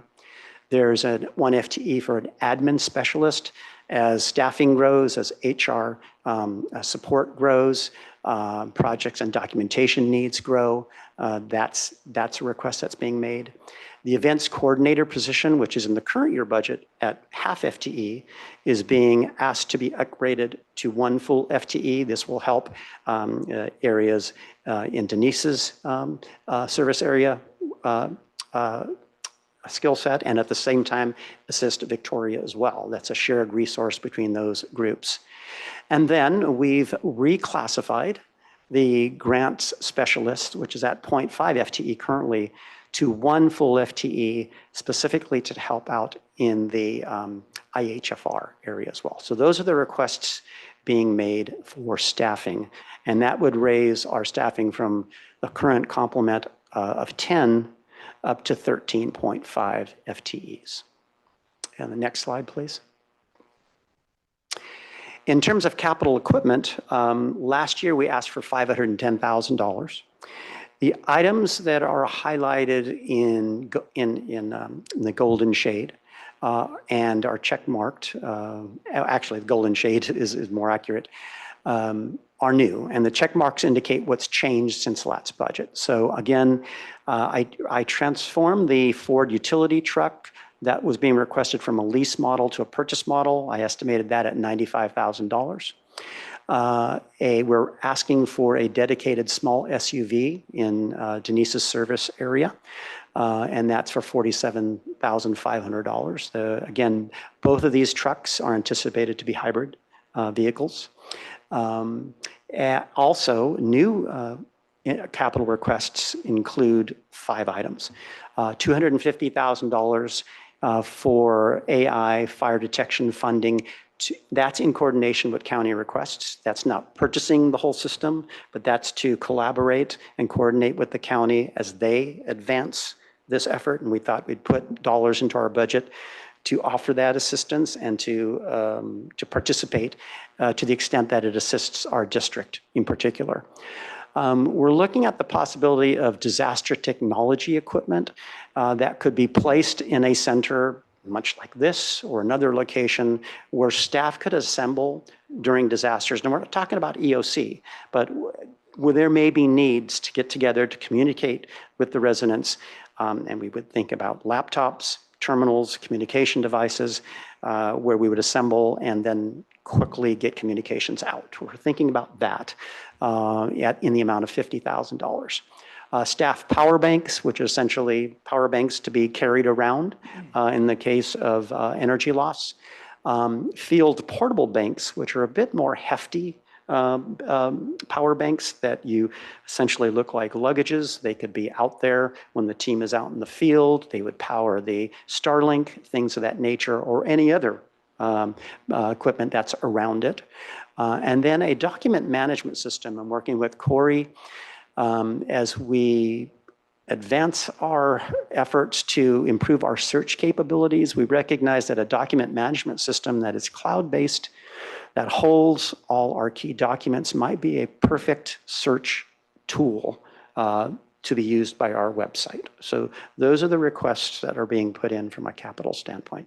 Similar in amount to last year, but in many ways different as well. You may notice we continue the computer equipment needs. That's a continuing request. Portable video equipment, we're purchasing portable video equipment this year, but there may be need to expand it next year. So we put a bit in there for next year. And the El Monte building and maintenance upgrades continue from year to year. They're almost ongoing. I'm wondering if I should move it from capital to operating, but it's in capital right now. But the county agreed last year that that's an ongoing request. And as General Manager Logan indicated, the amount of work being done at El Monte, we can see from year to year, we need dollars like that to maintain that particular building. And next slide here. So again, the $350,000 is a new item, and it's particularly for a feasibility study. And I'll leave it at that. General Manager Logan can speak to the LAHCFD report, but one item that came out in that LAHCFD report is the fact that relative to other response times, the response time within our particular district is not as favorable when compared to other response times. And so we're hoping that this study will somehow offer a solution to that can be considered as well. And that's why we put this money in there. That picture happens to be just an image of one of the renderings of a Woodside facility. I put it in there just because it kind of portrays how a natural looking fire facility could look. Not to saying that that's going to be the Los Altos Hills District facility, but it gives a sense for the fact that it could be a very natural type of building that's put there. General Manager Logan can speak to that as well. Did you want to mention now something, Jay, about the facility? I think that you've covered it nicely. I just wanted to mention that some of the areas that we're looking about for the facility would be to help with the response times for both suppression and emergency medical services. And it would be to house vehicles, provide for some meeting space, community area for the community, and also to help with the growth that's expected to be in Los Altos Hills over the next 5 to 10 years with ADUs going in. And the parcel is nicely located because it's at an area in Los Altos Hills that is very difficult to get in and out of from the El Monte station, with having to go onto I-280, come up Arasadero or Page Mill, and that's delaying response times. So it's a nicely located area. And then for residents who are concerned and interested in retaining their insurances, it helps to have a fire station nearby. We saw that with the hydrant experience going out and working with residents. It used to be that people didn't want hydrants in front of their house. Now everybody wants a hydrant in front of their house. So it's kind of interesting how those dynamics change in a residential area. But I think that that's kind of a high point, an overview of where the facility, be it a station, be it a substation, be it just a building, would be helpful. And that may be one of the things the commission can contemplate on highest and best use of the parcel. Thank you. Thank you. And next slide, please, Corey.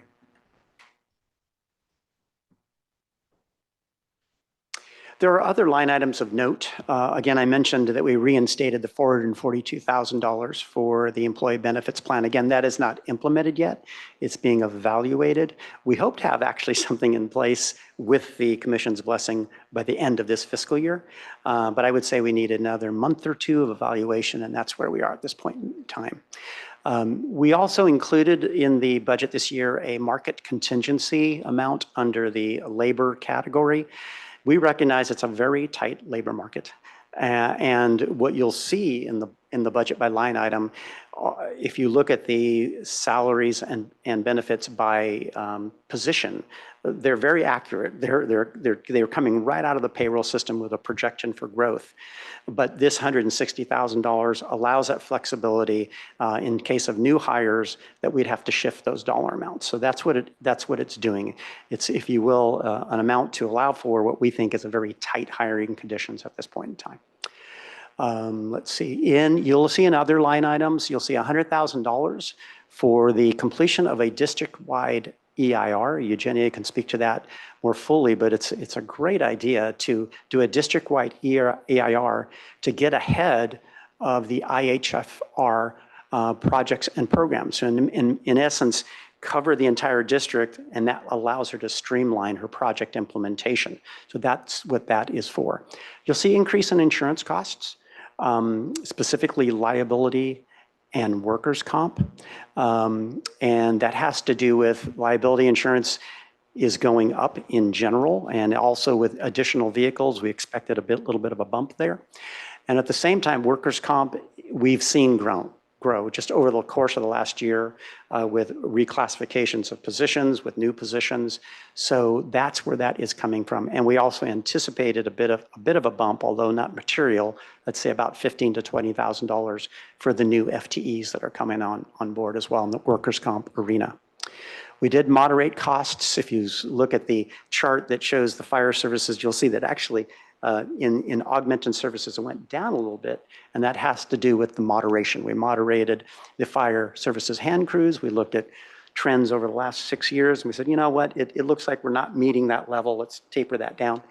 And we did the same thing with the fire services contingency as well. So in essence, all those numbers, I know there's a lot of numbers, that in essence covers everything that's changed from last year.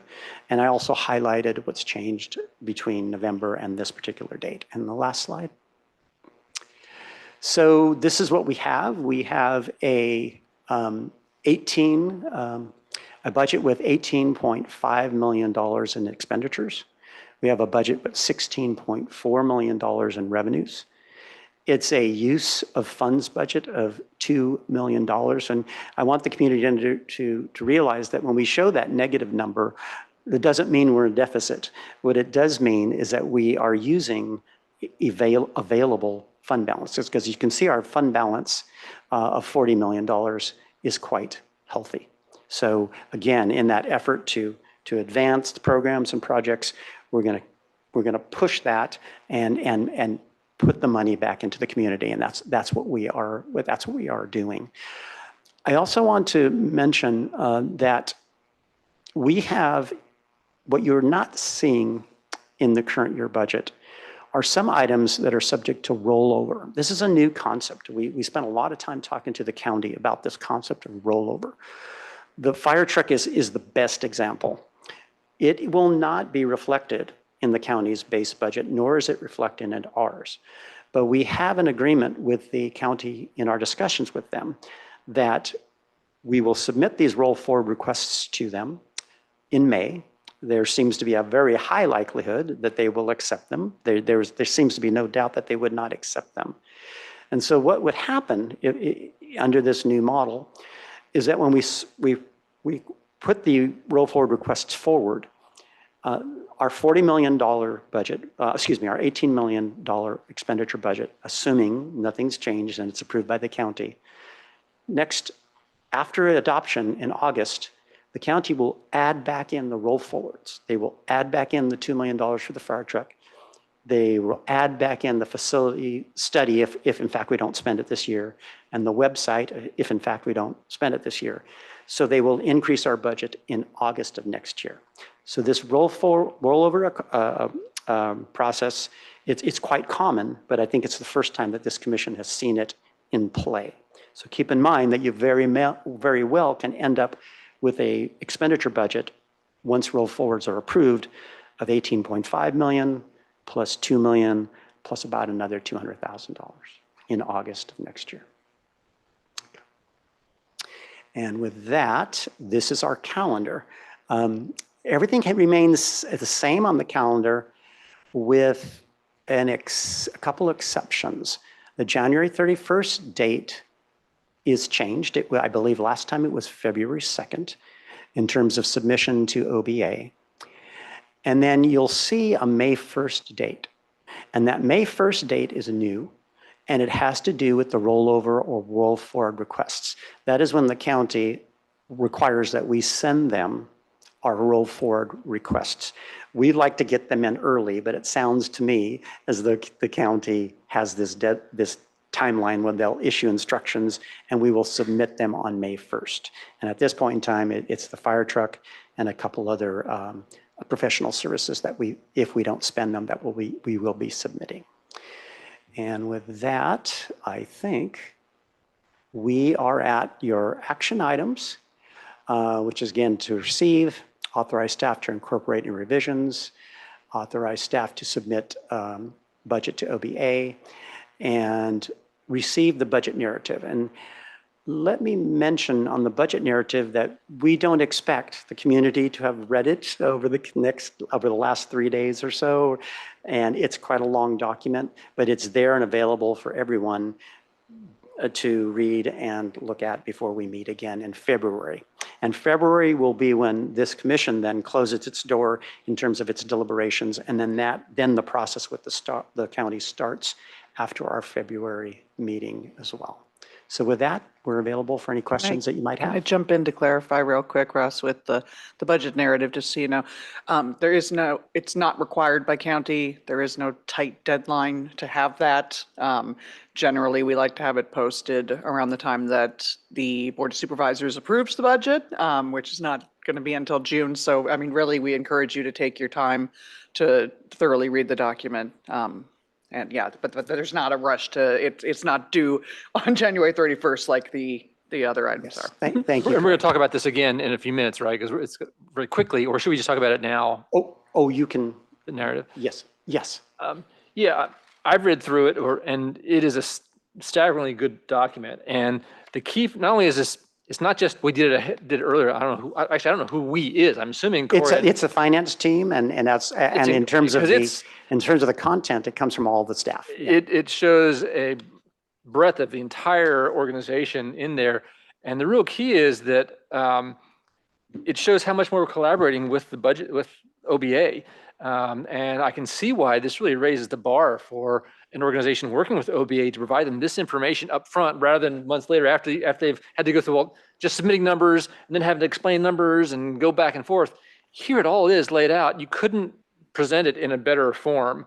So it's a comprehensive document about who we are, what we're working on, what these budget items are, why they're prioritized the way they are. It's pretty staggering. Now, again, it's only in draft form, but the reason for it really, I think, it's a credit to our finance team that shows that this is how we're working differently with the county and collaborating and really getting our message in on why we're doing things. So I think it's not just an early document. It's things are being done differently to our advantage and to everyone's advantage and to our taxpayers' advantage, because the transparency is there, the reasoning is there, written down in black and white, and it's very extensive and very well written and very well structured. Thank you, President Spina. And I would be remiss not to thank our representatives of the county as well. They have been really engaged. We've had, Jay and Corey can tell you, we've had almost weekly meetings with them.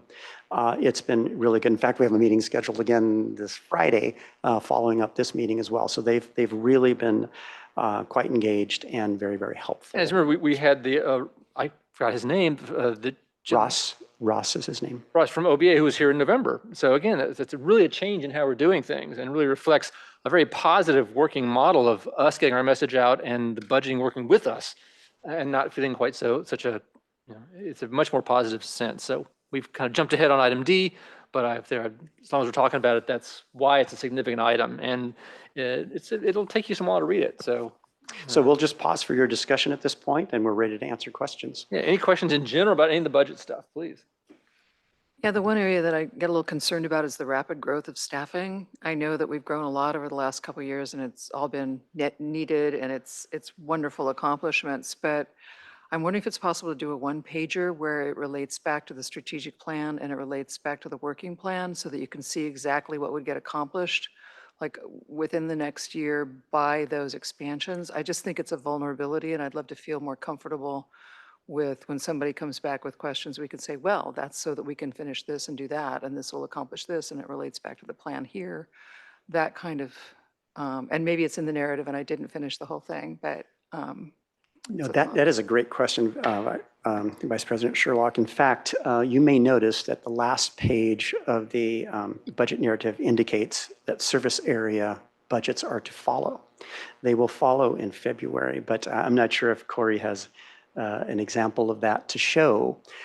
But we are going to present this budget. This budget is cut by fund at this point. So all expenditures are smashed into one fund.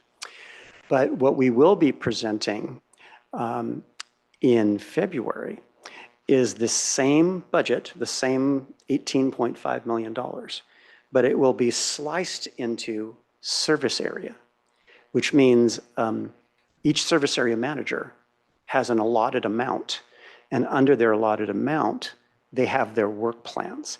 So what we've done, and we hope that the commission sees that we've done, is we've linked the dollars to their efforts. And I hope we'll be able to display that in February to you, because you're right, your point is well taken. There has to be a linkage between the effort and the resources being requested. And we believe that's what the service area manager budget presentation achieves. So. That's great. I wish we had an example to show you, but I don't think we have it tonight on the. I think we did that last year. Excuse me? I think we done that last year as well. Broken the budget down by different managers, how many dollars they had to spend.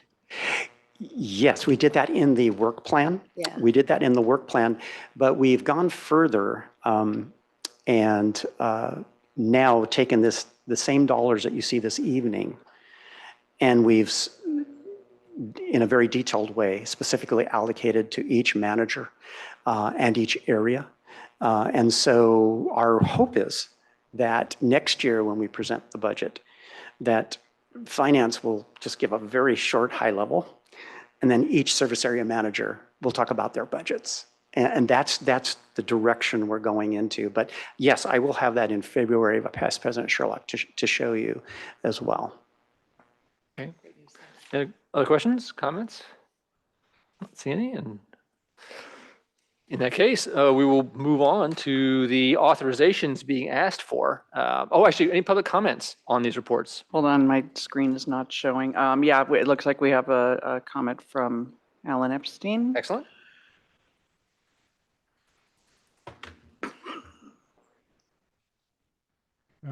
Can you hear me? Yes. Thank you very much. On slide number 15, it shows that the ending balance for the 24 budget is $34 million, but the starting budget for the following year's budget is $42 million. There's a $7.5 million difference there. Is that due to the fact that you don't expect to spend the 3.245 million over revenue in the current fiscal year? Yes, thank you, Mr. Epstein. Great question. It reflects the fact that we're not showing the estimate. Yes, we're not showing the estimate for the current year.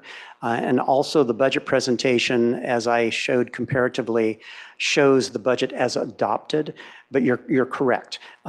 We do expect a surplus this year. That surplus will flow into the beginning balance, and that's why you're seeing that delta.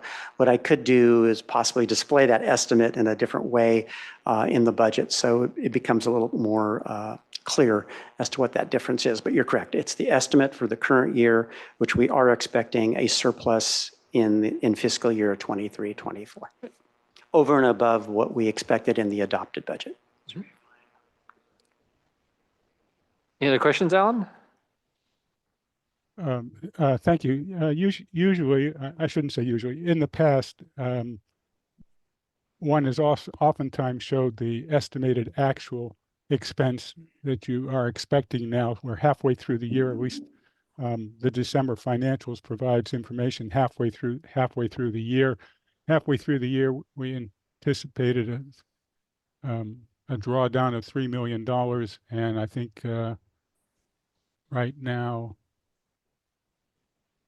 it's a favorable 4 million, but I may have those numbers wrong. Don't hold me to them. But just in terms of doing a budget to budget comparison without a budget to estimated actual comparison sometimes isn't the best way to make a budget comparison. And it's helpful to have the estimated actual numbers to guide the decision-making body. Okay, great. Thank you. Thank you. Okay, any other public comments? No, I'm not seeing any. Okay, great. In that case, we will move on to the authorization items. So item B, let's see, I'm sure I'm with the right one here. Actually, yes, I'll now entertain a motion to authorize staff to incorporate any revisions to revenues and expenditures made by OBA after tonight's meeting to incorporate those into the fiscal year 25 revised draft budget and authorize staff to submit that fiscal year 25 revised draft budget to OBA by January 31st of this year. Will the commissioner making the motion and seconding the motion, please state your names. Tyson so moves. Mm-hmm. Sherlock seconds. Excellent, thank you. Any discussion from the commission on this? Any public comment on that authorization? Seeing none, we will now vote. Okay. Commissioner Spreen. Yes. Vice President Sherlock. Yes. Commissioner Basigi. Yes. Commissioner McDonald. Yes. Commissioner Tonka. Yes. Commissioner Tyson. Yes. Commissioner Warren. Yes. The motion passes 7-0. Excellent. Let's see. That gives us all the authorizations needed. Is that correct? Did I get both It of is, those? yeah, those. Excellent, okay. In that case, I don't know if we need to do any more discussion of the draft budget narrative since we sort of folded that in. So I think we can, I think that, yeah, we can. unless you have any other comments you want to make, I think we've discussed that. On the budget narrative, I don't think we need, unless you have something you want to add, we sort of folded that into the previous discussion. It's agendized as item D, but I think we've sort of mentioned it, unless you have anything else you'd like to say. No, there's nothing else I need to say on that other than that it's just receive and file. Perfect. Thank you. Okay, And thank then you. I will say though, I just sent to Corey an example of a service area budget in response to Vice President Sherlock's question. So here's just an example. If you can go back to the first page, Corey, of what this could look like when you get it in February. It's not yet complete, but this gives you an example. Here's the $18.5 million budget broken down by key service areas. And we have 1, 2, 3, 4, 5, 6, 7 key areas. And again, service area managers are related to CWPP, outreach, community education, and of course, we have other areas including fire services, finance, and personal organization. So this now slices the budget in a different way, but if you move to the next page, what you'll see is an example of CWPP, where we've now allocated the dollars to CWPP, but I think most importantly, if you look at the budget snapshots, it gives you the key changes in those areas. And then most importantly, to the right, it gives you the key work plan items. They're not quite performance measures, but they're outcome based. So again, now we're talking about dollars not by fund, but we're talking about dollars by delivery of outcome. And so you'll see this for every program as we deliver this in February. And if you go to the next one, Corey. And then we would summarize it by category. And then the next one, Corey. And here's an example, let's say, of fire as well. Now, fire doesn't have work plans much like the other areas do, but this is an example of what we imagine coming forward in February so that you can break it down by outcome. And I would say I'm quite fascinating with this because it's not quite common that you see an outcome-based budget in organizations, but that's what this is trying to achieve. That's what it's trying to achieve at this point. Thank you. All right. Thank you for the entire finance team and entire staff for coming to this point. Let's see. We're moving on to item E, I believe. Is that correct? That's correct, yeah. Which is receiving information regarding the use of a capital improvement plan. General Manager Logan and Finance Manager Morreale are going to provide a report on this. Yes, thank you. President Spreen. Good evening, commissioners, team, and public. In talking about this item, item E, it's distinct and separate from the items you just talked about and took action on. So this is the next step in what we need the commission to think about and have a discussion on, and I'll just give an introduction statement here. Finance Manager Moriali presented revenues and expenditures as part of an operating budget in a budget structure with one fund, a general fund. As we recognize that the budget, the FY 24-25 budget spans 18 months from now, we have the impetus to ponder if the district would be best served by transitioning to a budget with two funds, and that would be a general fund and a capital improvement plan fund, and developing a related capital improvement plan or a CIP. Using the common tool of handling infrastructure through a capital improvement plan will result in a budget that identifies multi-year projected cost.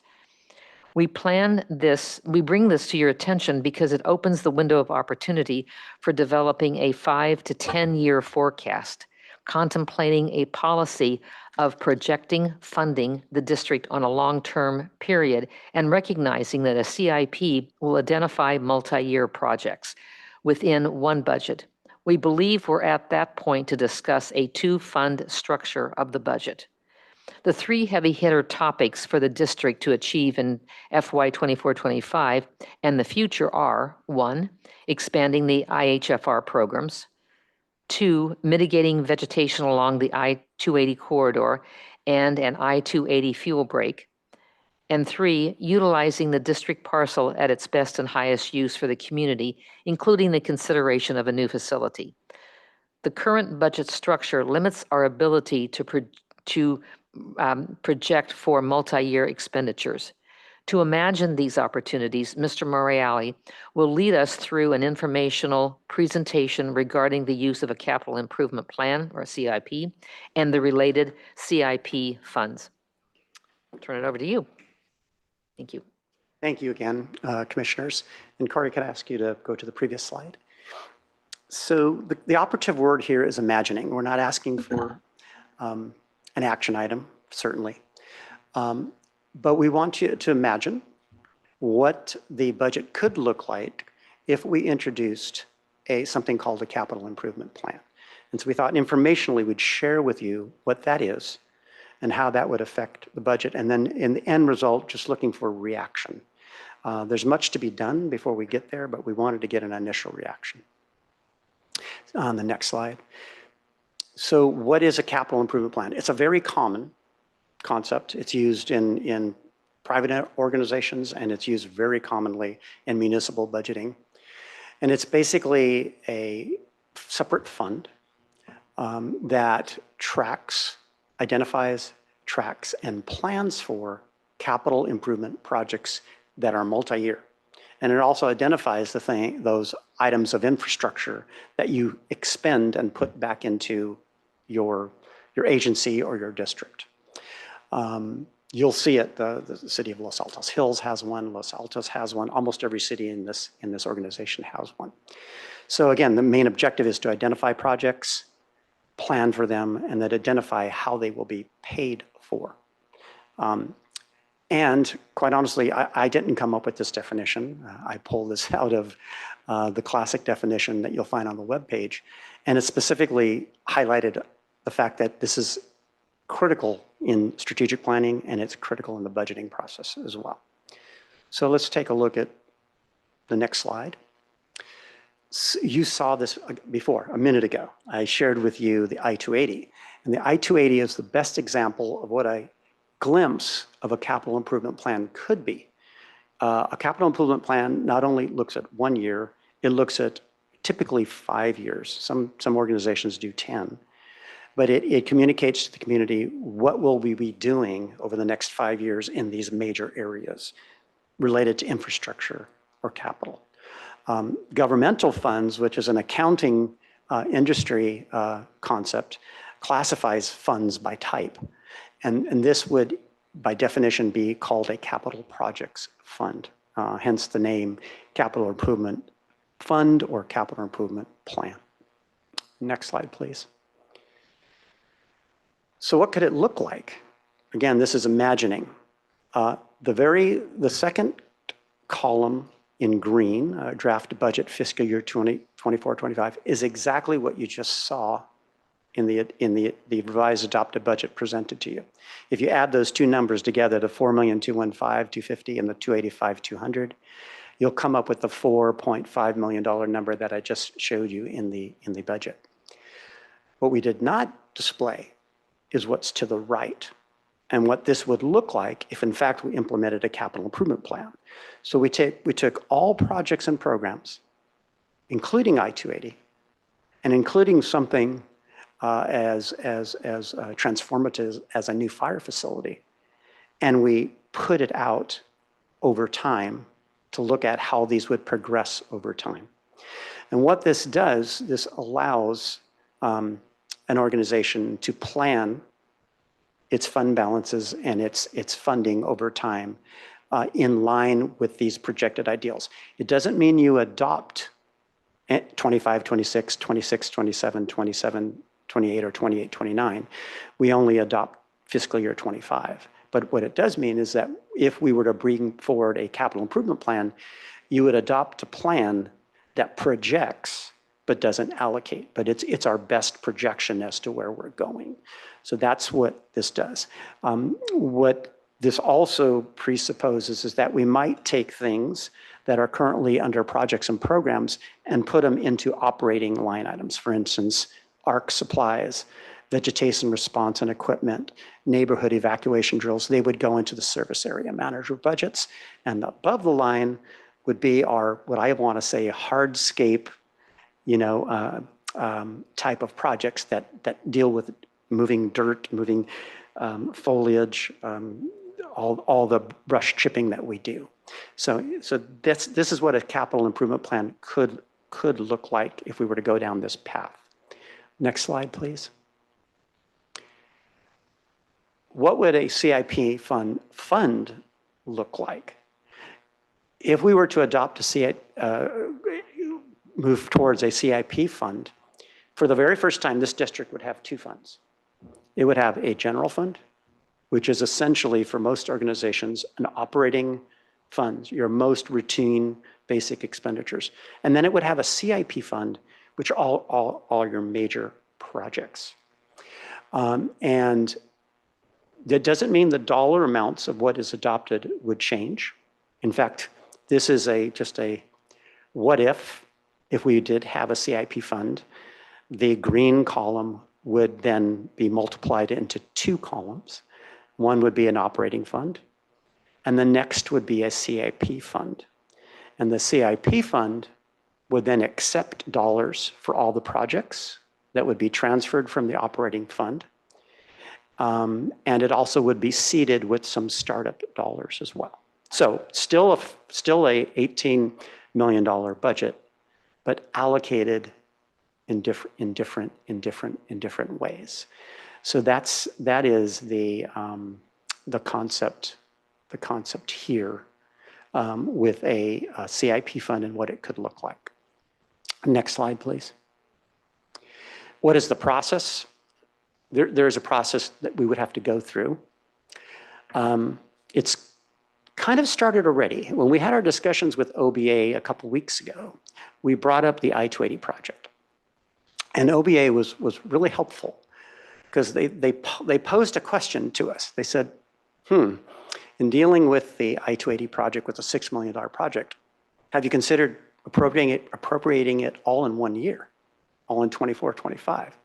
And we thought, not sure that that's what we'd want to do, because if we did that every year for the next 4 years, we'd have a budget that is tremendously under what we projected. But maybe the best solution is to implement a CIP where we show the community it is a $6 million project, and each year there'll be a phase. So we've started those discussions, but OBA discussions are critical over the next week or two to further this idea. Then it would entail really nailing down a 10-year forecast and projecting where those fund balances would go with those expenditures, including the potential of a fire facility. Coordinating with our auditors, because our auditors, they won't have any issue with this, but in notifying them that, we're going to move to a two-fund presentation. It will change the audit. Instead of one fund, you'll see two in the audit. Then possibly the February meeting coming back to this commission with what this could look like, assuming OBA says you have a pathway, folding it into the draft budget, and then starting the county approval process. So that's the circle of decision points that would have to come in place. And ultimately, in June, asking this commission to, by resolution, to formally create a CIP fund and formally create a CIP plan. So again, we're imagining, we're not asking for any action tonight. It would be inappropriate to do that, but we're launching this idea for just initial reaction. Mm-hmm. Thank you, sir. Any comments, thoughts? George? Oh, thank you. You might as well stay up there. I guess part of it is just terminology. So, I've worked in capital sorts of environments, and you're using the word capital in the sense of interchangeably with multi-year project, which is a little unnerving to me. Mm-hmm. So, for example, a 280 project, we're not actually, and I always think in terms of depreciation, which maybe doesn't apply in our case, but that really, say the 280 project is a multi-year project, but it isn't really a capital project in the way I think of one. And so it's just throwing me off a little bit. And every time you say fund, I'm thinking, I think he means reserve, okay? And so those are also just another little bit of a terminology to say it's very normal in an organization to have a reserve. And so you're making sure that it's allocated for that long-term sort of purpose. So just a little bit conceptually, the idea of it, and to allocate things that you're going to spend money on in a different way, whatever you call it, a fund or a reserve. I'm fine with that concept. It helps make your longer-term planning visible for both for yourselves and then also the county and our residents and the others. So conceptually, I'm fine with everything that I've said. It's just a little bit of the terminology throws me off a little bit. Oh, yeah, and great points. I'm glad you raised it, Commissioner Tyson. Corey, can you go back to a slide or two yes, this one. You're exactly right. The term capital improvement plan or capital improvement fund doesn't quite work for the district because that terminology doesn't fit because, as you mentioned, we don't own I-280 improvements, but we provide for it. So my recommendation would be, if we get there, is to call this a district capital and infrastructure improvement plan. And you're right, because we don't depreciate, well, some items we would depreciate.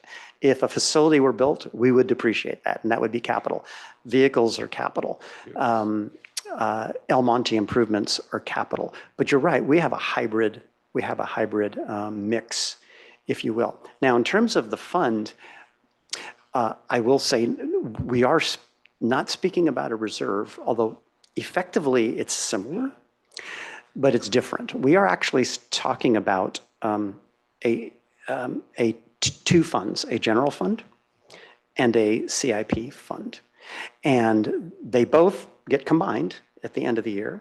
But when we present the audit and we present the budget, we will present the general fund as one allocation, and we will present the CIP fund as another allocation. This will become abundantly apparent when we show the 10-year forecast. But essentially what will happen mechanically is a general fund will accept all revenue. It will expend all operating expenditures. It will most likely be left with a residual, and that residual will transfer into the CIP fund to fund what's in the capital fund. And that transfer will happen every year. And in essence, you're correct. If you look at the CIP fund on its own, you will in essence see the reserve being there. What it does do effectively is it effectively does not increase the level of the general fund to include major capital projects. It then tapers the general fund to be routine expenditures which become more consistent. And then you'll see a pattern every year of how many capital projects we have and how they are funded. And they will be funded from the general fund, simply with a one line item transfer out of the general fund and into the CIP fund. But it is a separate fund. And to clarify, do you picture a rolling 5-year kind of way to manage the fund? The 5 years in terms of adopting a budget and approving a budget, we can only adopt 1 year at a time. So every year that we come to this commission, we will only ask for the adoption of the current year. So for instance, if a CIP fund were in place today, we would ask the commission just fund the green column.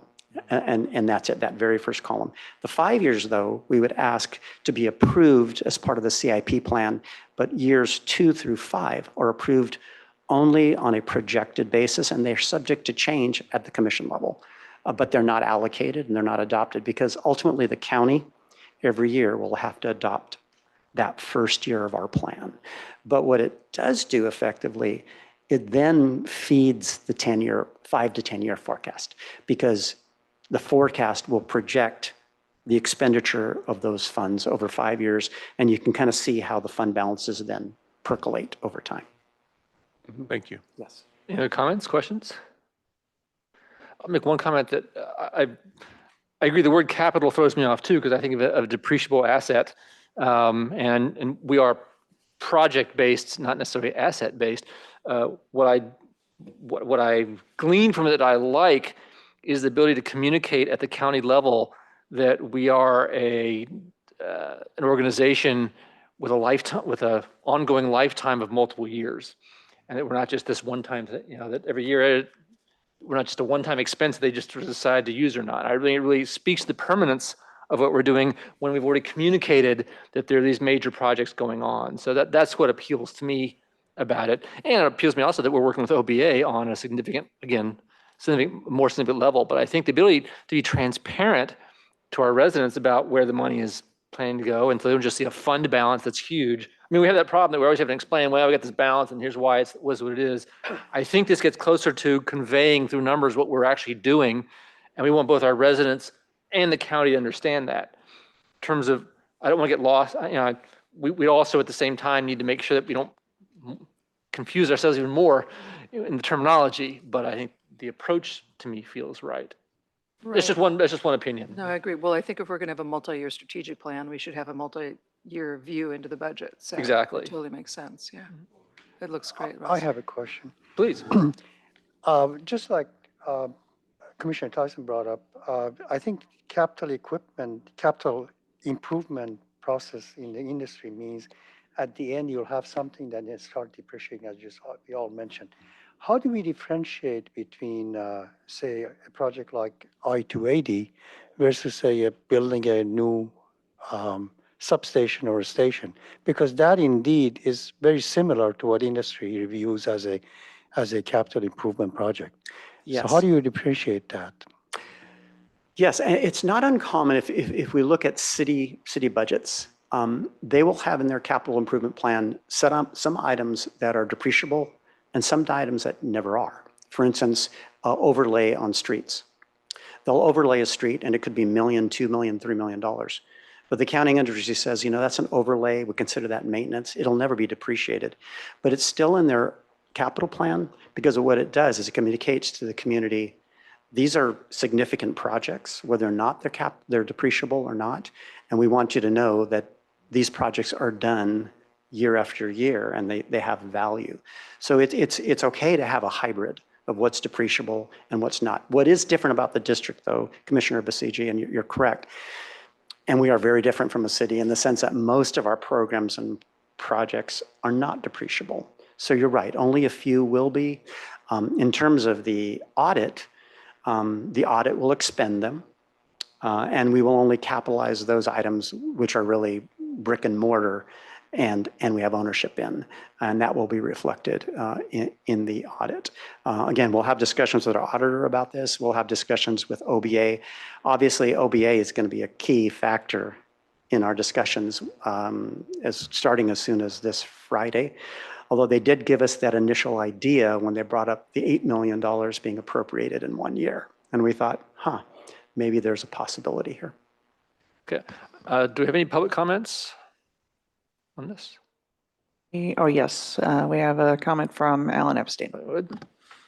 Well, just to let people know, I think after this comment, when we're done with item 11, I'm going to suggest that we take a 10-minute break, let everyone stretch their legs, kind of get some more energy, because then we have one more item and a lot of reports, so that we get some energized, a little sugar and caffeine and everything else. So we'll, but we'll take the public comment first. Thank you. I would suggest real quick before we do the public comment, it's when we recess after the, just to say, pause the recording, Okay.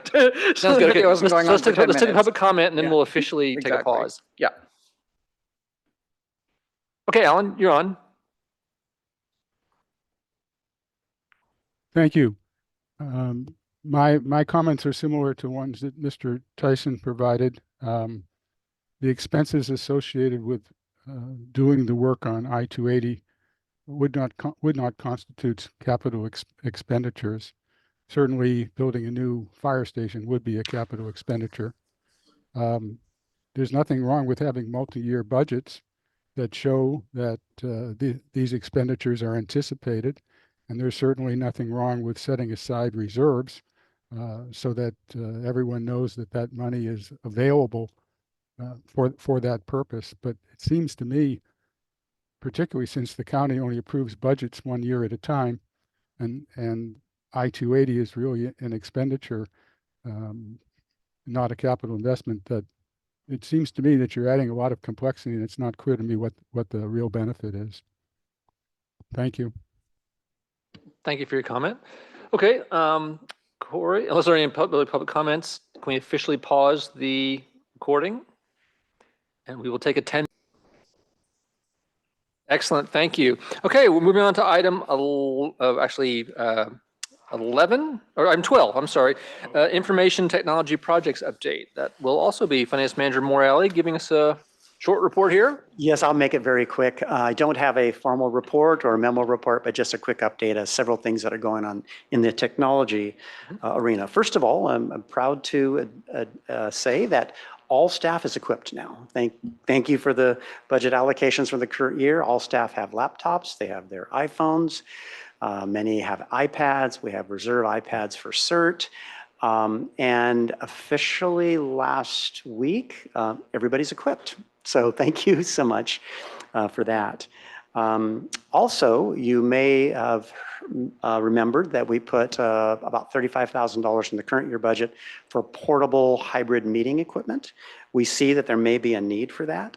So we are meeting actually this week with a couple vendors kind of to demonstrate that process. We hope to have that in place within the next month or so.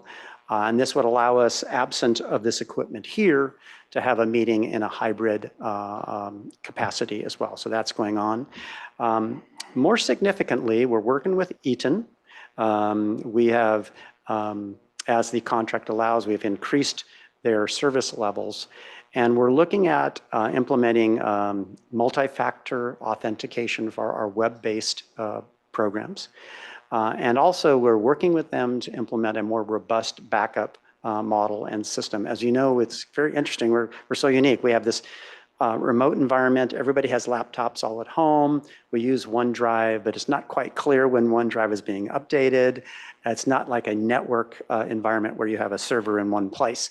So we're working with Eaton to try to find a more robust cloud-based backup process. So that will be going on over the next 4 months. Lastly, the IT user responsibility statement has been sent out to staff. They're in the process of acknowledging them as we speak. They're being returned to the city clerk. They're being filed in the employee files. And then phase 2 will be to send that to the commission and also send it to our key vendors. So that's what's happening in the IT arena as we speak. Lastly, Corey and I will be working with QuickBooks, which is our financial software that is not on the cloud now, and we'll be moving that to the cloud before June as well. So that's what's happening in the IT arena. Thank you very much. Any comments or questions? Any public comments on that? Great, thank you so much. Moving on, this is going to be item 13, reports on emergency services, projects, programs, and events. This will be Emergency Services Manager Beebe providing a report for us. Good evening, President Spreen, commissioners, district, and staff.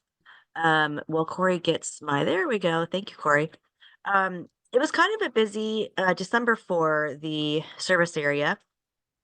We decided to do a different approach to planning. So we took all of our different volunteer programs, also our district outreach team, and we put a very comprehensive calendar together, which really, I think is going to be great in our outreach to residents. You saw one example of that. If you go to the next slide, Corey, with the new look of their yearly resilience calendar, which is now called the preparedness guide. So we really want to simplify how residents can plan. I think, the easiest that we can and simple that we can make these little tasks, the better. So we kind of really worked on simplifying it, and then coordinating with all the different other events going on around the town, and some events that we came up with ourselves to do community outreach, and education. So taking those preparedness guide is kind of our work plan, as you can see, for presenting things to the public. We will take each of these 3 tasks, or things they could do, simple things to prepare, and use them as in our social media campaigns. So as you can see, there's an example right here of how we would take New Year's resolutions, and then work on weekly posts that can give them a simple task to complete to become prepared. So we're really happy to be presenting that. That is in everybody's mailboxes. Hopefully you guys got yours, and I hope to speak more about our upcoming events at each of our commission meetings, because they are available on our preparedness guide. So our next event coming up is going to be a PG&E presentation on January 27th at 10 a.m. at the Garter-Bullis School multipurpose room. We're going to have Kevin Conant, who's the PG&E representative for our area. I have asked him to tailor his talk to Los Altos Hills. He will also be talking about different programs that are available to residents through PG&E, as well as the new look of their Report It app. And he'll go through the process of how you can report issues with your power, as well as find out updates up to every 15 minutes. The app will update you on the crews that are assigned, and you'll have an idea of when that power will come back on. So I'm really happy to have that as our first event. Corey, next slide, please. We also enjoy our social media pushes, and these are some of the ones we started off with this year. CalSTAR took, if you recall, they were at our November 4th triage exercise we had with CERT. This went to a national social media campaign. So as you can see, we're trying to amplify and broaden our scope of social media, and this is one example. We also do still follow the county OES and FEMA preparedness posts that come out. And so these are a couple of examples of how we amplify with our allied partners as well. And I'm glad I did a short report because our next presentation is going to be a photo journal of our November 4th event. We're gonna stop share right now, and I want to thank General Analyst Laura Georgie for helping with putting this together. It took us so many pictures, and Mal Tam as well came out to do photography, and Jackson Ricketts. I want to thank them too. I want to also state, before we play the slide, this is a simulation. All the participation was voluntary. Participants have agreed to the use of their images. The injuries depicted are not real. You will see why Amita Sachdeva is such a great asset to our group as she does moulage. She and her mom did all of this moulage that you're going to see. The injuries are not real, and no one was injured during the exercise. I will now hand it over to Laura to play our photo journal. I hope you enjoy it.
Thank you very much.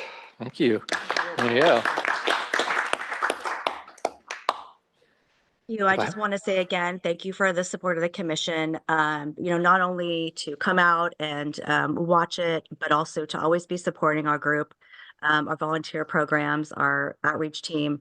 Really can't thank you guys enough. And again, thank you to all the agencies that came out to support the CERT volunteers that dedicate their time. Thank you very much. And this is the end of my report. Thank you. Any questions, comments?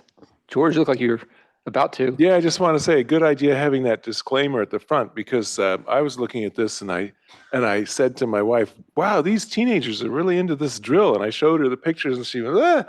So it's like, yeah. I just wanted to mention quickly that you guys did an amazing job.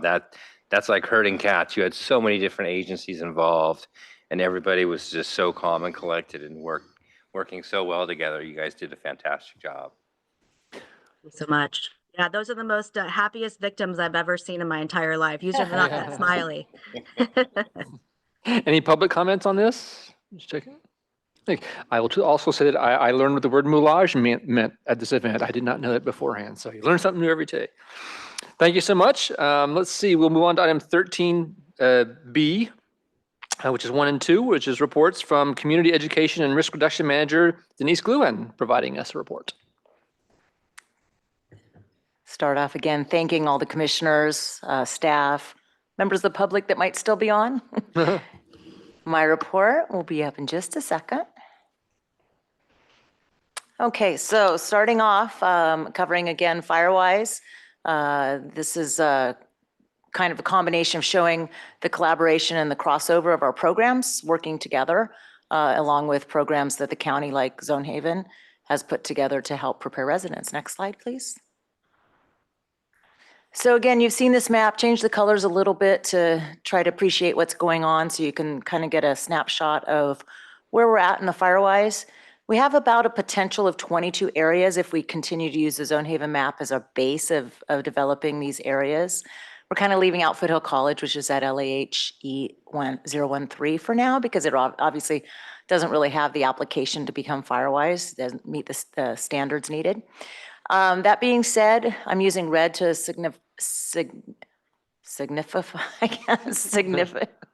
represents the established, recognized FireWise communities, and that'd be Saddle Mountain and then Zone 33 FireWise. In process, we have pending application, Loma Woods, that's Zone E014. Literally, they've had 3 rejections at the state level. There's a lot of issues with templates and process. It has a lot of problems. So we're waiting any day now to get that approval back. Dawson FireWise, which is down in 015, they have had their community risk assessment. If you look in the phases of what FireWise is, that's about the last step before you submit through the portal, which is what Loma Wood is at. And the Fremont Hills actually tomorrow is having their community risk assessment. And they're very robust. I think they have almost everybody participating wants to come on the community risk assessment. So they're super enthusiastic. The yellow is representing now one's in planning. That means I've had meetings there. They may have some leadership established, but they haven't really moved forward a lot more in the process. And then pipeline, I just really want to make a quick comment. When you see the SCC 003, that's Hidden Villa. We have 2 areas, South District, E001 and E02, and then 03 is Hidden Villa. Those are areas that have mixed jurisdictional areas, so they weren't named like the LAHE pattern. We might work on changing that with County Fire eventually, but for now, that's why they have the different naming.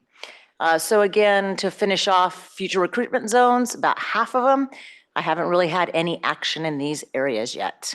So if you happen to live in one of those areas, when you look in the Zone Haven and find out what zone you live in, reach out to me and let me know who your neighbors are. Next slide.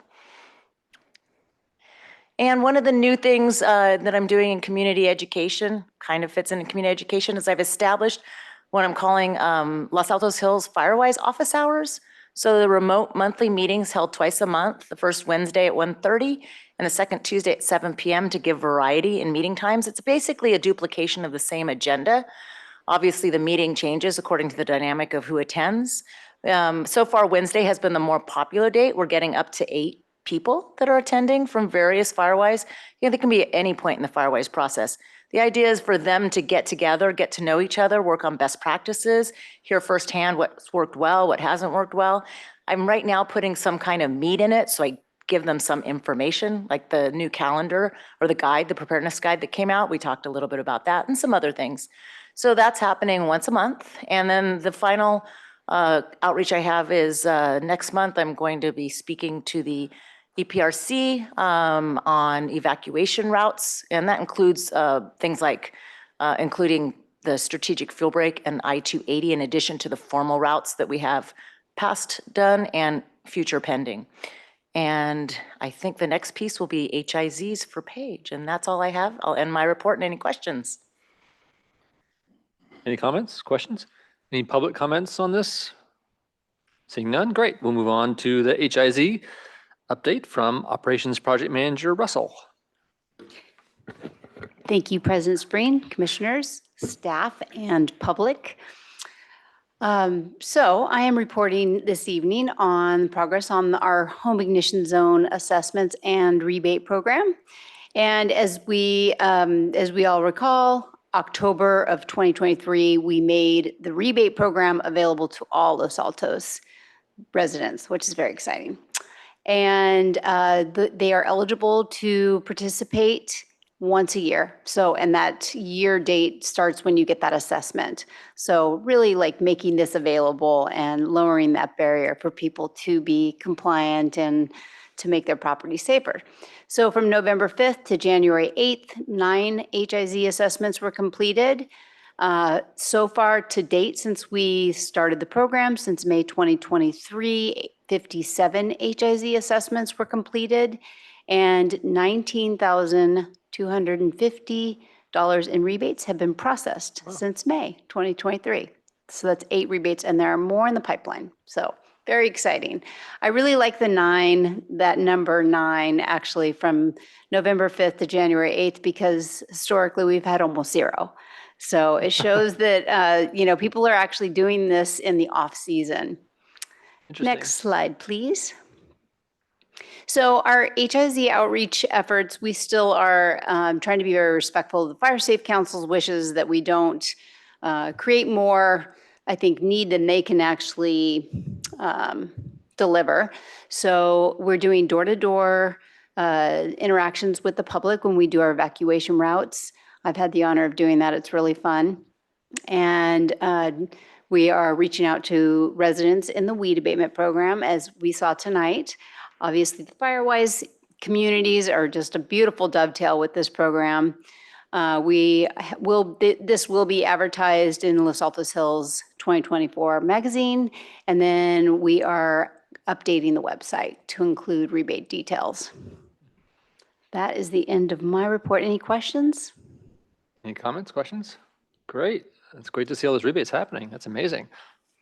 Any public comments? Seeing none, we will move on to item 13C, reports on programs, planning, and grants from Program Planning and Grants Manager Woods.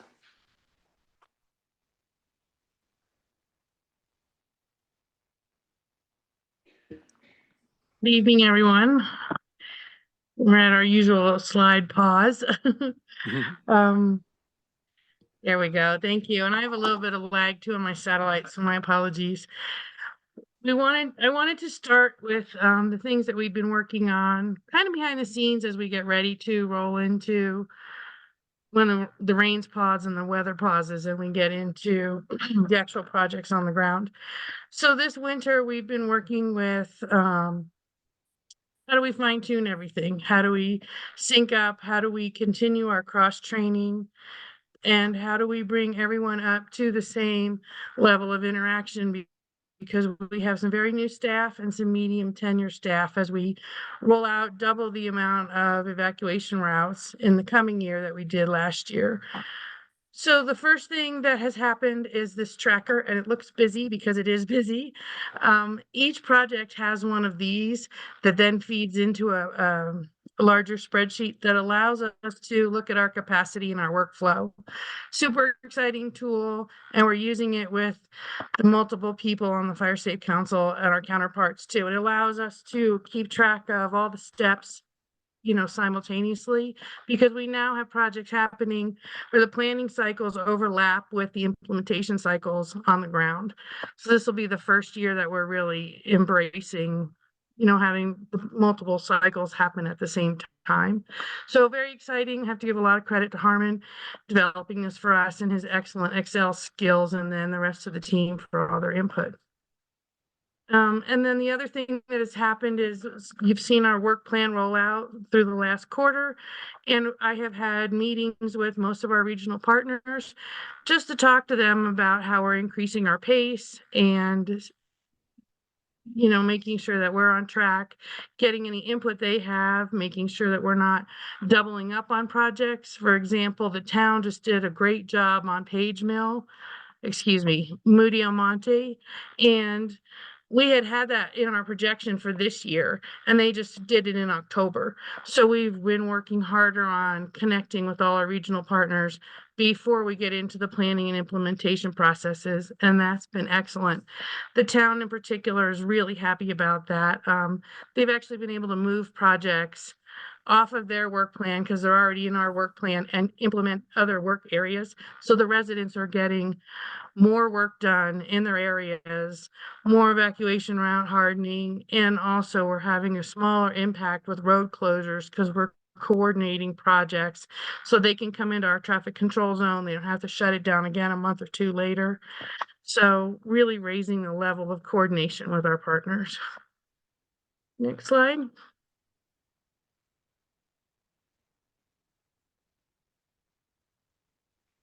I can see it coming. Okay, so here we go. So then some of the internal things that have been happening with staffing is we've also continued professional development. Several of us have taken classes in the forestry trends and the new vegetation treatment prescriptions that are coming, and a large contingent of the staff is going to be attending the Reno WUI conference in March. We also had a little bit of a zig where we had to zag around here on SB 69 that came out. It became effective January 1st.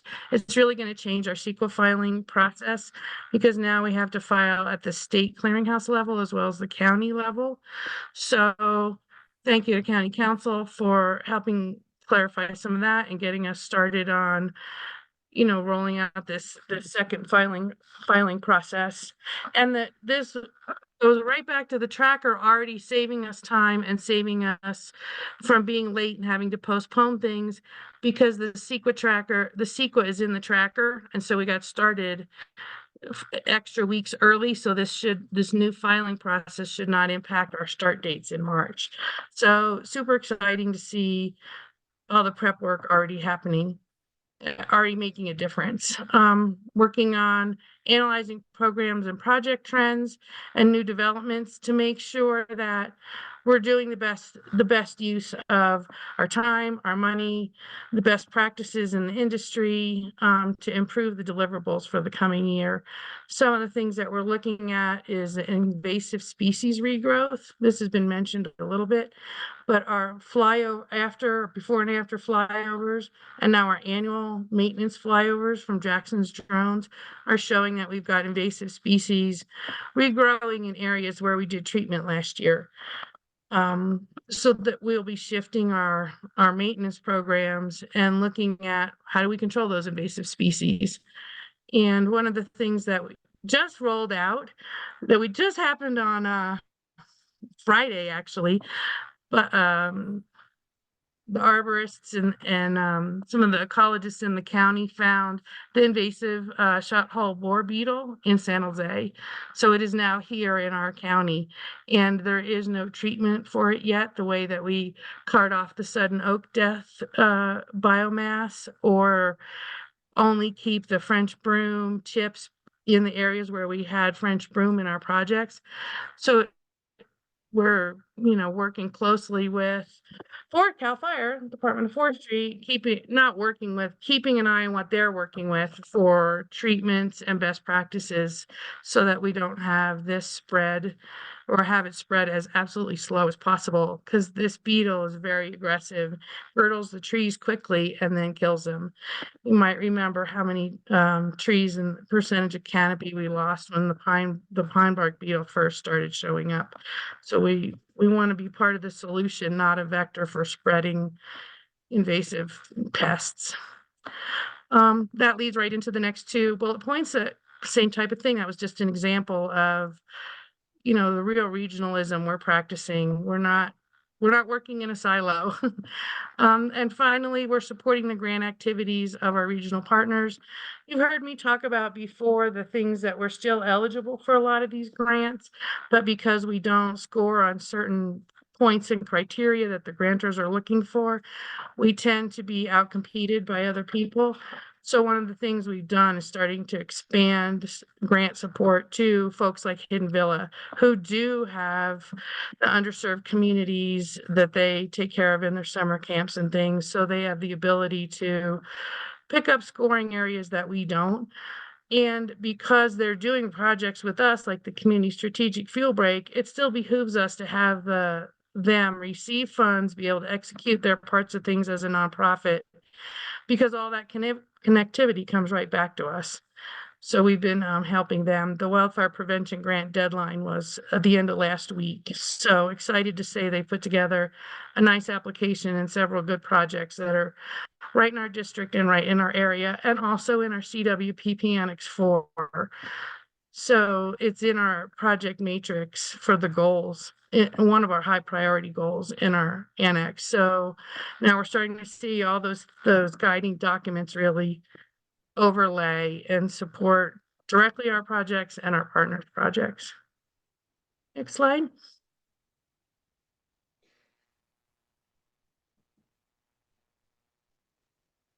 Okay, this slide coming up is what we have scheduled for the first half of the year, and all of the regional partners it takes to put these together.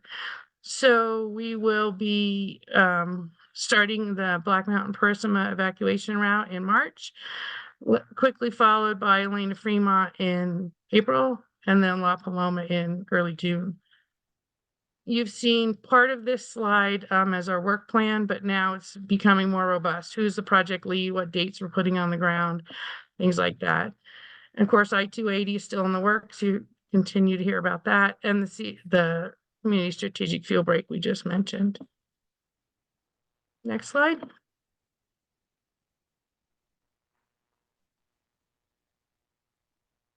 Here's our next three evacuation routes.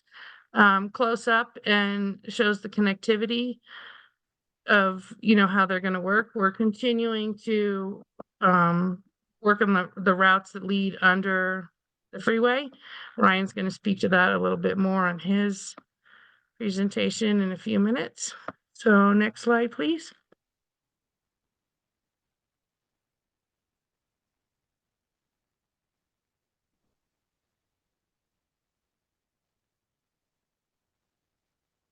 Okay, you've seen this one before. It's another iteration. We've converted the things that have been finished and into solid lines, solid green lines, and your dashed purple lines are the upcoming ones. You can see the growing connectivity there. We've also added to the Firewise communities that have been already recognized. So we'll be happy to add 2 more of those to this map soon. And then the lower purple part, I'd like to just bring your attention to it for a moment.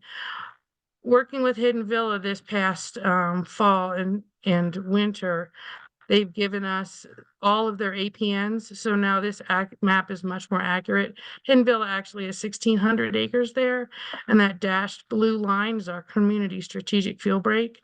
So you can see how much larger portion they have of our Community Strategic Fuel Break. So super exciting to help their grant activity and get the maps accurate. It was the first time we got to meet with their land manager, ecologist person, as well as leadership and their new executive director. So feeling much more confident in how this map lays out and how the projects are connected now that we've, you know, confirmed the parcels and the APNs with our neighbors. That is the end of the planning portion of my reports. Excellent. Comments, thoughts? A lot of stuff going on. Yeah, it's Jim, you look exciting. good. Yeah, I just was wondering if the strategic fuel break at some point in the future will be expanding to other parts that potentially could present fire encroachment into the town. I mean, this is great. What we have is wonderful. I'm just wondering if there are any plans for extension. Well, you can see down the left-hand side of this map, the solid green line is where we've hardened that road. So that there's more of our western border. And then the dashed green line is continuing up Page Mill all the way to 35. And that one, we've been collaborating with folks. It's not our land, it's not our district, but we've been able to bring people to the table. And Mid-Peninsula Regional Open Space District has treated almost the entire length of that Page Mill the rest of the way up. So we've got areas in here that we're adding to. They're not technically fuel breaks, they're evacuation routes, but they're still hardened and they still have, the potential to slow things down. And then after the Page fire, you might remember from last September, there was a car fire that got into the vegetation and burned a little over an acre. That was a fuel break that hadn't had the opportunity to be treated on a frequent enough basis. County and Mid-Penn and Santa Clara County Fire Safe Council and Santa Cruz Fire Safe Council have treated that last 1/6 of a mile up there at the top at 35. So while not specifically an expanded fuel break the way our dashed blue line is, we're helping our regional partners move those evacuation routes in those treated and hardened areas further and further. So there's more opportunities to stop it before it reaches our district. Thank you. Excellent. Does that Thank you. help part of it, Jim? I think that answers the question. Good. Thank you. Any other comments? No? Any public comments? Seeing none. Okay, great. We'll move on to the next. Let's see. Should be the I-280 update. Yep. It should be item C2. Here we go. One we've been talking about this fall quite a bit, and here's where we stand on the I-280 project right now. It's been, as you've heard Russ mention a few times, included in the preliminary phasing has been included in the next organizational budget. The scope of work is being redrafted to remove all the grant items and Cal OES references and things like that so that it can become a workable document that doesn't necessarily reference our grant items. We've also found a few things that were not put in the very initial part, so we're adding those in. Things like taking down fences and putting fences back up along the frontage road. So we've been adjusting those. And then once we have the scope of work, in a closer iteration that doesn't reference the grants, it will be moved to discussions with the engineering firm consultants so that we can get a proposal and have an engineering firm come in and validate what we've done, what we propose, the kinds of rates and subcontractors that we plan to use, and start to really confirm the numbers and the elements that are in the scope of work, and also our timeline. The grant was a 3-year grant, so we had it really shortened as a timeline. Now we don't have the grant constraints so that we can do it a little bit longer if needed. Perhaps we'll find that we don't need as long because the northbound side and the center divide will go more quickly than we thought. And it also gives us a chance to take care of the vegetation impacts from the last 2 really rainy winters. If you recall, the original grant application was put together in late 21 and early 22, and we had been working with drought years before that instead of these 2 really wet winters. So there's some adjustments there. And finally, I've held regional partner meetings with Caltrans in particular to make sure that we're still all on the same page. They've had leadership change in District 4, which is the district that we're in. There's a retirement and a new person come in, and she had not been briefed at all on this project. So I spent some time with her. Harmon and I spent some time with her going over the project, seeing, what promises had been made in the past that could still be, they would still know about and stand by, and then just bring her up to date on what this really great, 5.5-mile project looked like. And happy to say she's super excited. She wants to know when the next meeting is. So that was really positive and really great. Next slide. Unless we have questions on I-280, we're moving away from the I-280. You can proceed. Okay. Next slide should be grant activities.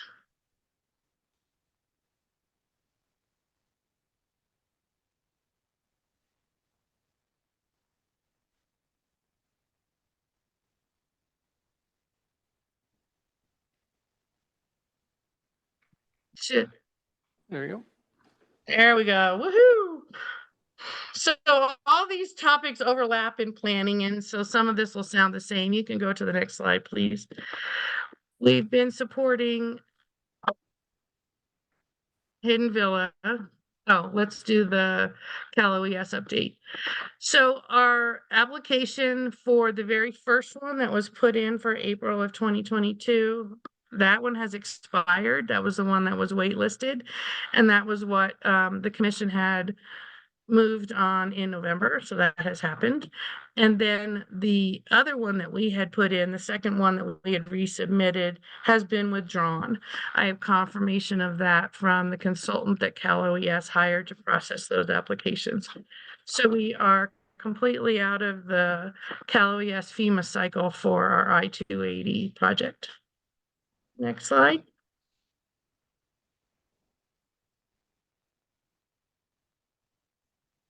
There we go. In Villa. So I mentioned this a little bit when I was talking about our partners. They have applied for the 23 CCI grant, which is through CAL FIRE's Wildfire Prevention Program. They have 1,600 acres, and they have two things that they have put into the grant.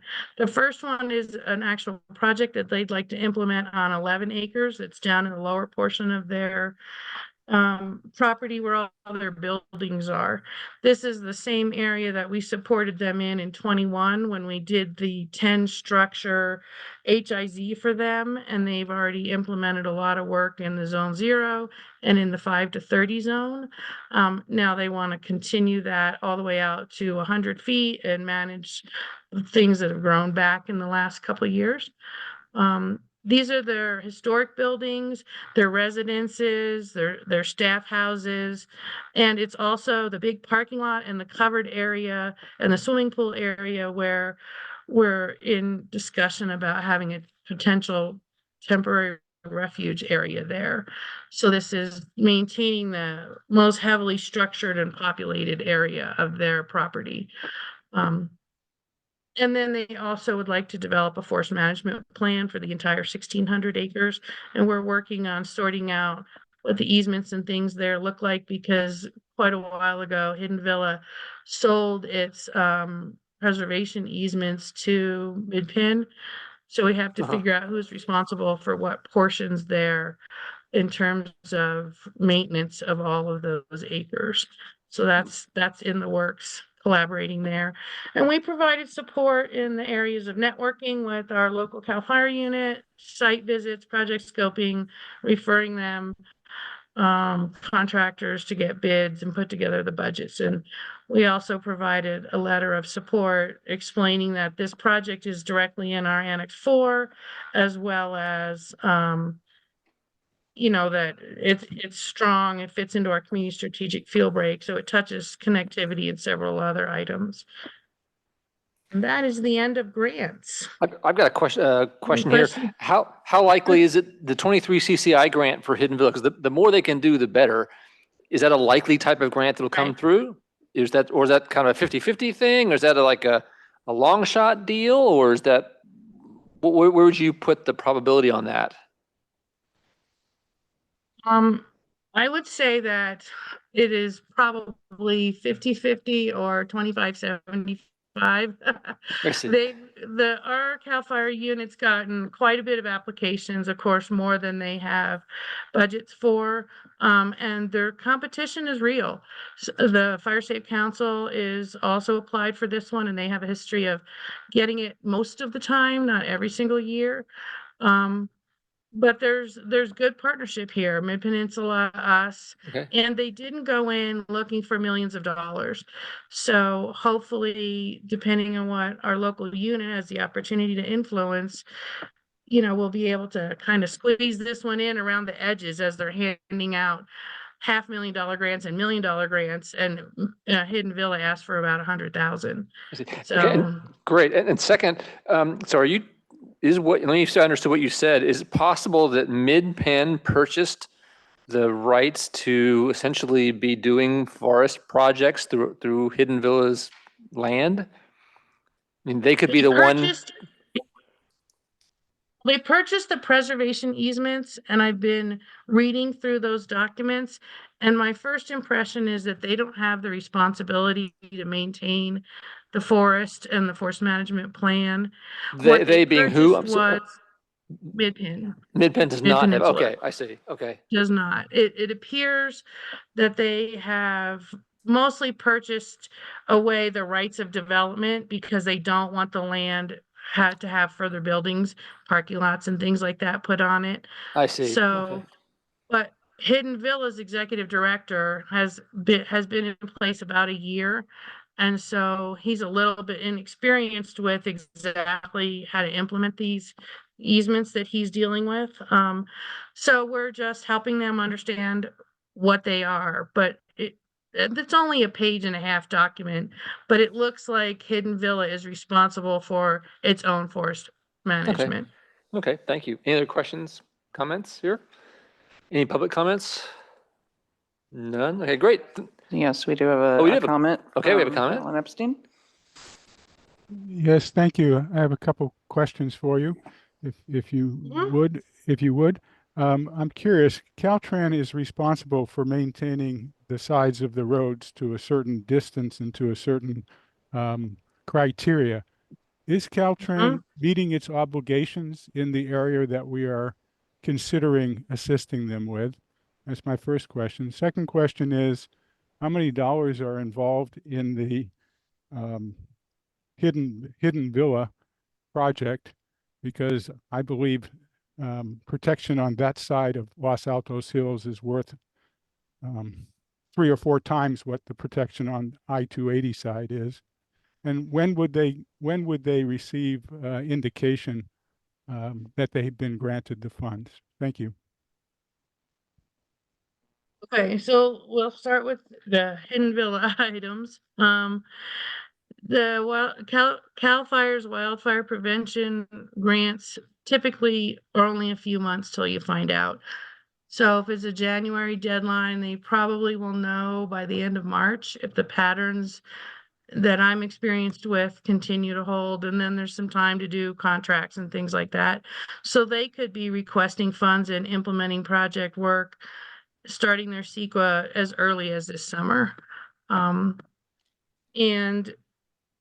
we're supporting them as regional partners without actually being able to move public money into spending it on private land until there's a community benefit that's beyond just the land of Hidden Villa, which is why we also are exploring the temporary refuge area so we can get that community benefit and then help develop the community benefit along the evacuation route that we've already put in at Moody. So those are the kinds of things that we're helping our partner with our experience, but we're not actually able to directly fund things. Thus the need for their grant and the need for their board of directors to continue to do its fundraising and continue to approve these projects, which they have done. They have used tens of thousands of dollars in the last couple of years, following along the extensive HIZs that we gave them, and also committing to their developing a forest management plan. So they're being excellent partners within their nonprofit capacity. So that western fuel break just continues to become closer and closer to effectiveness and connectivity. Switching back to the I-280 question, can you give me the details again, please? No, his question, I think his question was, his question was whether Caltrans has are they fulfilling their current responsibility about cleaning up the roadsides? Yes, thank you. So the answer, I've heard the answer, yes. Yes, they are. They have a much more limited scope than we do. They do 10 feet of grass. They don't do trees, ladder fuels, limbing up, biomass removal, things like that. So they do roadside maintenance out to 10 or 15 feet. They do not do shaded fuel break work. So that's the big differences in the depth of treatment. Excellent. Thank you. Appreciate the extra answers. Thank you. Thank you for the question as well. Okay, moving on. Is there any other public comments? We move to item 13D1, which is the final report on the Magdalena Summerhill evacuation route project. This is Field Manager Harmon. Oh, no, there's one more. Oh, did I skip one? Oh, I'm sorry. I apologize. Yeah. California Fair Plan. I know it's really late. So I'm gonna let this one stand alone on most of its bullet points, and I will return if you need anything else. What has basically happened in 2023 is the California Fair Plan, as you may recall, is the insurance of last resort, if you will, which impacts our district quite a bit. If your insurance carrier drops you for wildfire risk or other reasons, the California Fair Plan is typically where you turn when you can't get insurance in the regular marketplace. So on the left, we have what the prior policy offerings were. Named perils basically means you're only covered for what's on the list of named items. They are rolling out a traditional comprehensive policy.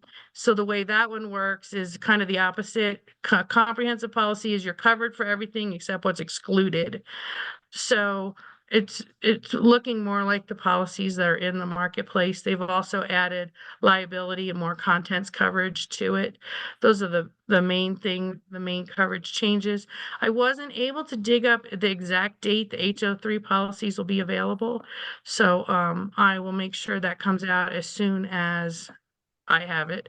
The best part of this slide is the last bullet point on the right. The comprehensive policy has been challenged twice now in court, and both times been upheld as a reasonable product for the fair plan to offer. So that's really exciting. You no longer have to buy two policies. You no longer have things you're not covered for that you would have had coverage in a traditional policy. And then the last little thing on the bottom is, surprisingly, the fair plan covers a lot of our state. So I know that there's quite a few fair plan folks in the district. And quite a lot at this dais, I will say. So not just the district. Yeah. That's true. Next slide.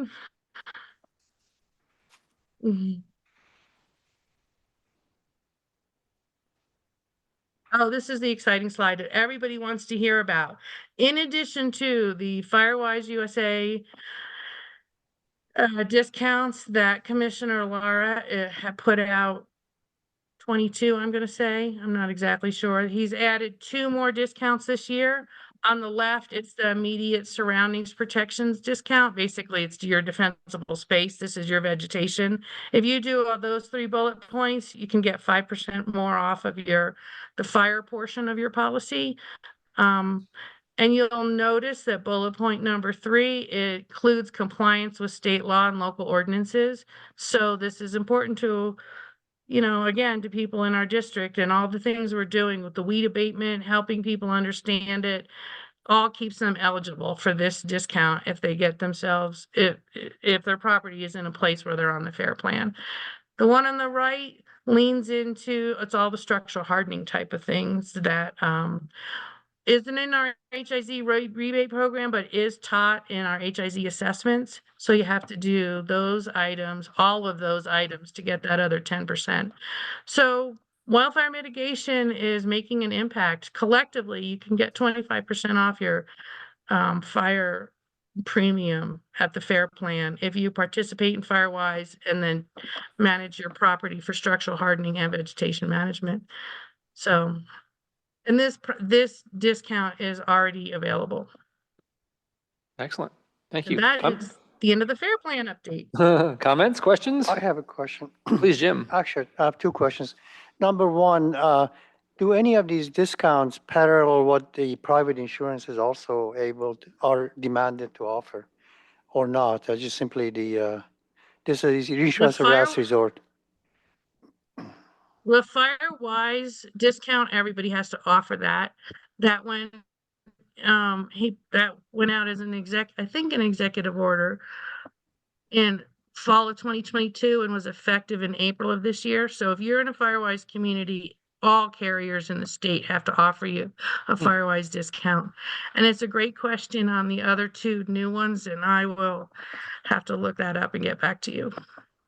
Okay, my second question is, who establishes that you meet these requirements or not? Who certifies that you actually are hardened to the level where you can actually claim these discounts? Another excellent question. Our HIZ inspection would certainly do that. After that, I'm not sure if you have to submit at the time you apply, whether you have to submit an affidavit or pictures, but I can look that up when I look up the other items. Okay, great. Good questions. Yeah. For the general FireWise discount of 7%, you have to be a participating member in a FireWise community. That's what they offer just for participating. So you have to have done, your hours of volunteer work, your home hardening or defensible space hours. That's not, those other ones, I don't know who inspects for those specific details. Probably inspector from the FAIR plan, because they come out initially and look at your property. So they probably send some out secondarily to see that you've done those mitigations, would be my guess. But the 7% is just participating in a recognized FireWise community. Thank you. Any other questions, comments? Okay, now I think we're moving on to item 13D1. All right, back to Field Manager Harmon for the Magdalena Summerhill Evacuation Route Project. Thank you, President Spreen. Good evening, Commissioners, staff, and public. With keeping the time in mind, I'll try to be concise. And the full report is in the agenda packet for anyone wishing to take a look. This past October, we completed successfully the Magdalena Summerhill evacuation route, and I'm pleased to announce the project was conducted without any injuries, damage, or reportable incidents. Next slide, please. Some numbers to take note of. The project was completed within 3 days with a total length of 3.31 linear miles treated. That's over a mile of treatment per day. The crews did a really good job of maintaining the speed without sacrificing any of the quality of work. I was really pleased with them. During that time, there was 6.61 total square acres worth of vegetation treatment. That's an average of 2.2 square acres being treated each day. That's a lot of vegetation moving.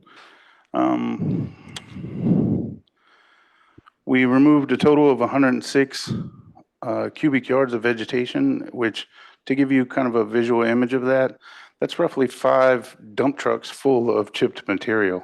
Now, keep in mind, not all of that material was taken off in dump trucks because we did chip and spread in place, but that's roughly what that equates to. So that's a lot of vegetation being taken out. If you can go to the next slide, Corey, please. Here you'll see some before and after photos. If you take a look, I've put some circles around the areas I'd like you to focus on.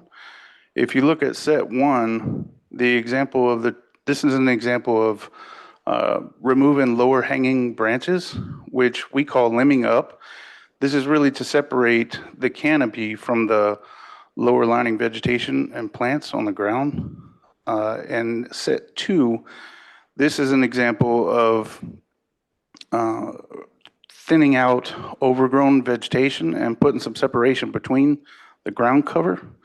And then in set 3, if you'll notice, I selected these photos because that's a really good example of both of the previous 2 treatment methods in set 1 and set 2, and really what we're trying to go for as far as creating a friendly environment to eliminate the spread of wildfire. And that concludes my report. Thank you. Excellent. I love the pictures. Questions? Jim, you look like you have a question. Oh, you look quizzical. Yeah, the only other question I have is, how do we establish that what we have done is enough? I mean, is somebody that is, fire science, aware that can actually more or less say, okay, this is enough, this is good. In other words, when I look at these pictures, it is somewhat difficult for me to tell whether the after picture is good enough for prevention of fire. That's a really good question. I think it comes with a trained eye over time. You learn these things. I myself don't have a science degree to figure this out, but over time I've treated many projects now, and you get a good feel for what you're looking for. I don't know if, Eugenia, if you have anything to add to that I'm missing? It's also suffice to say that sometimes pictures don't really do the justice to what you're describing. That's true. I do understand that. Thank you. Yeah, no problem. I tried to give a visual aid just for, you guys to kind of see what we're trying to accomplish in the field. Eugenia, you were going to say something? We also do have best practices and guidelines. Things like flame height is typically 3 to 5 times the height of the plants on the ground. So we try to create that much separation. And we also have guidelines from County Fire and CAL FIRE and other experts that say less than 3 inches of chips on the ground, so that things will self-extinguish if embers land on the ground. The other thing is sometimes our first pass through here, you're absolutely right. It may not be the perfect prescription of what we would want, because we also have residents' concerns, ornamentals that they don't want touched. We don't want to cut so much of a canopy that now the tree is at risk for not being healthy and it can blow down, or, another weather event could knock the whole thing down. That wouldn't help the situation and keep us at the shaded effect on the ground. So sometimes these will become perfected at the annual maintenance pass through as the trees have gotten used to, having less support from the vegetation underneath and being used to being thinned out, within their canopy. So perfect the first time, probably not ever going to be, but we continue to move towards those goals. Yeah, and to expand on what she said, I think she touched on it, but a lot of it depends also on resident permissions. So those residents who are willing to give us permission to treat their property versus those who don't want us to touch anything. So there are a lot of factors to take into consideration with the particular treatment prescriptions that we have. Good answer. Very interesting answers. Thank you. Thanks. Good answers. Yeah. Anything else? Any public comments on that? Seeing none? Great. We will move to the next one, which is, this is, where is it? 13D2, which is the Roblita Burke evacuation project. An update from technical analyst, project manager Cronin. Right. President Spreen, Vice President Sherlock, commissioners, staff. Corey, can I have the next slide? We'll start with that.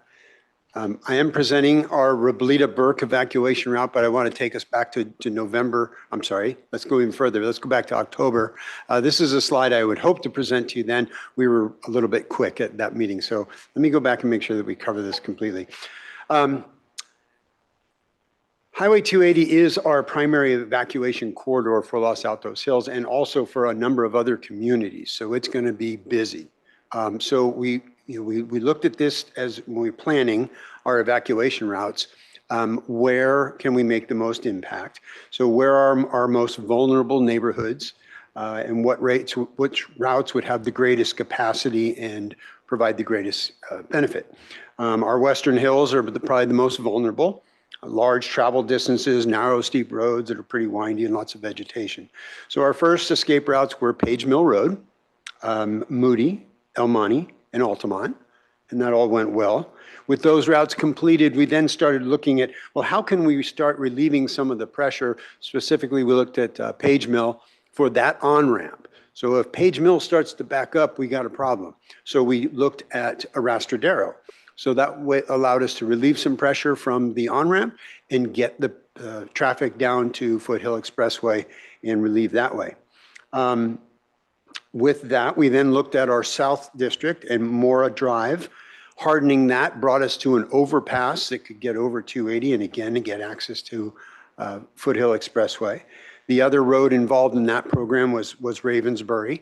That connected to Magdalena, which got access to that freeway access route.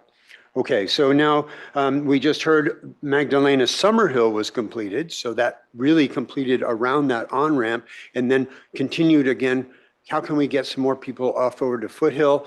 Summerhill is a nice little extension because if Magdalena backs up, you can kind of get over to El Monte, so that helps with that as well. So now, where does that leave us? Well, it leaves us with this 3.3 mile gap between Page Mill and El Monte. And in there are, well, there's 4 underpasses. Arrastradero was one of them. We took care of that. But there's 3 other underpasses that then give us access to Foothill Expressway. So that's where we have started.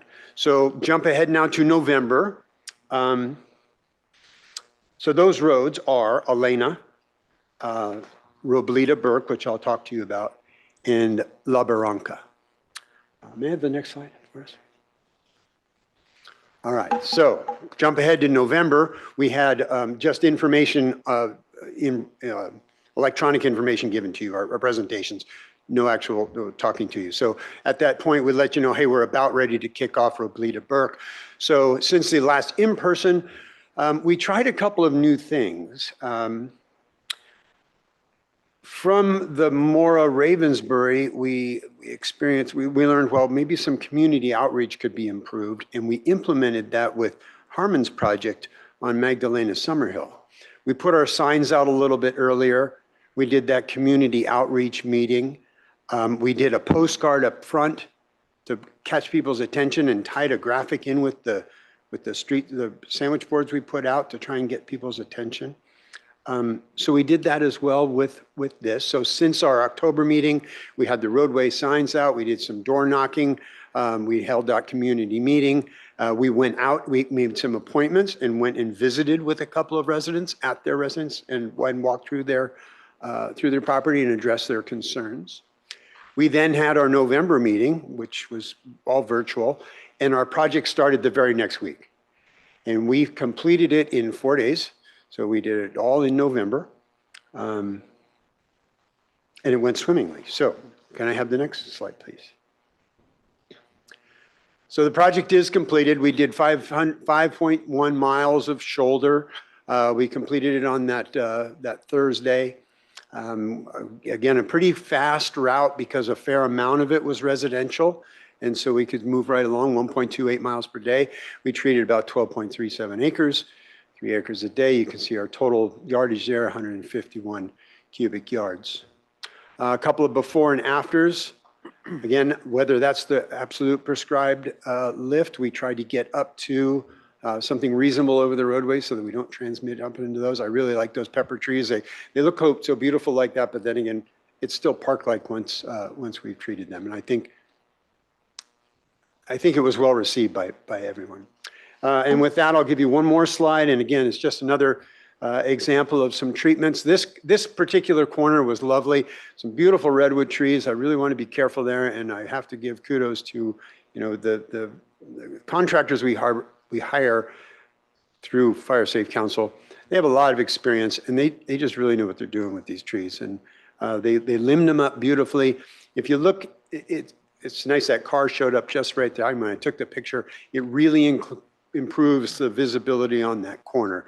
And we did a lot of corners like this. We did a lot of fire hydrant opening up. But should that be a bicycle? Our mayor comes down this street. Her house is right behind where I was taking that picture. So she would be able to see traffic coming to that intersection.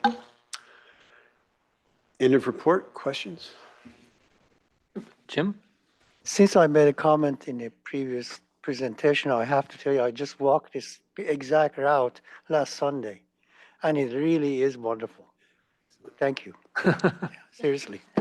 I had the opportunity to go out one day with Captain Cronin, and it was impressive. The whole team worked so well, and the cleanup was beautiful, and they were working hard, and the final product was really nice. Thank you, Commissioner. We have a lot of fun out there. And I live right above those lovely pepper trees, and they are lovely. They are lovely. I mean, really, also, I want to say this really shows that there's been a lot of institutional learning based on this. I mean, we're doing these really quickly now, but look how much we've learned about the right way to collaborate with and communicate with neighbors. I mean, it's really easy to do this wrong, and we seem to be doing it right. So I'm just really impressed, and everyone involved really. Yeah. No, the fact that we're really knocking these off so quickly and so well and they look beautiful, it's like really a testament to what we've learned and really cycled that back into the process. So it looks great. Any comments? A lot of citizen contacts on these too. Awesome. Oh, and more of that, the better. That's what we're about as a district. And any public comments? Great. Thank you, thank you, sir. Appreciate it. All right. We'll now move on to item. Let's see, am I correct? This is 14A or hang on. Pardon my paperwork here. Let's see. Yes. Personnel. General Manager Logan will be presenting this item 14A. Yes, thank you, President Spring. As we hear about all the work going on, I think we realize how important it is to keep the staff on board. And so this item 14.A is the proposed Fifth Amendment to the District Clerk Employment Agreement, which is included in the agenda packet. California Government Code Section 54953C3 requires the Commission to orally report a summary of the proposed compensation before taking final action to adopt that compensation, here by approving the employment agreement. The proposed agreement is as an at-will part-time district clerk employment agreement, extends the term to August 31st, 2024, and includes the following compensation.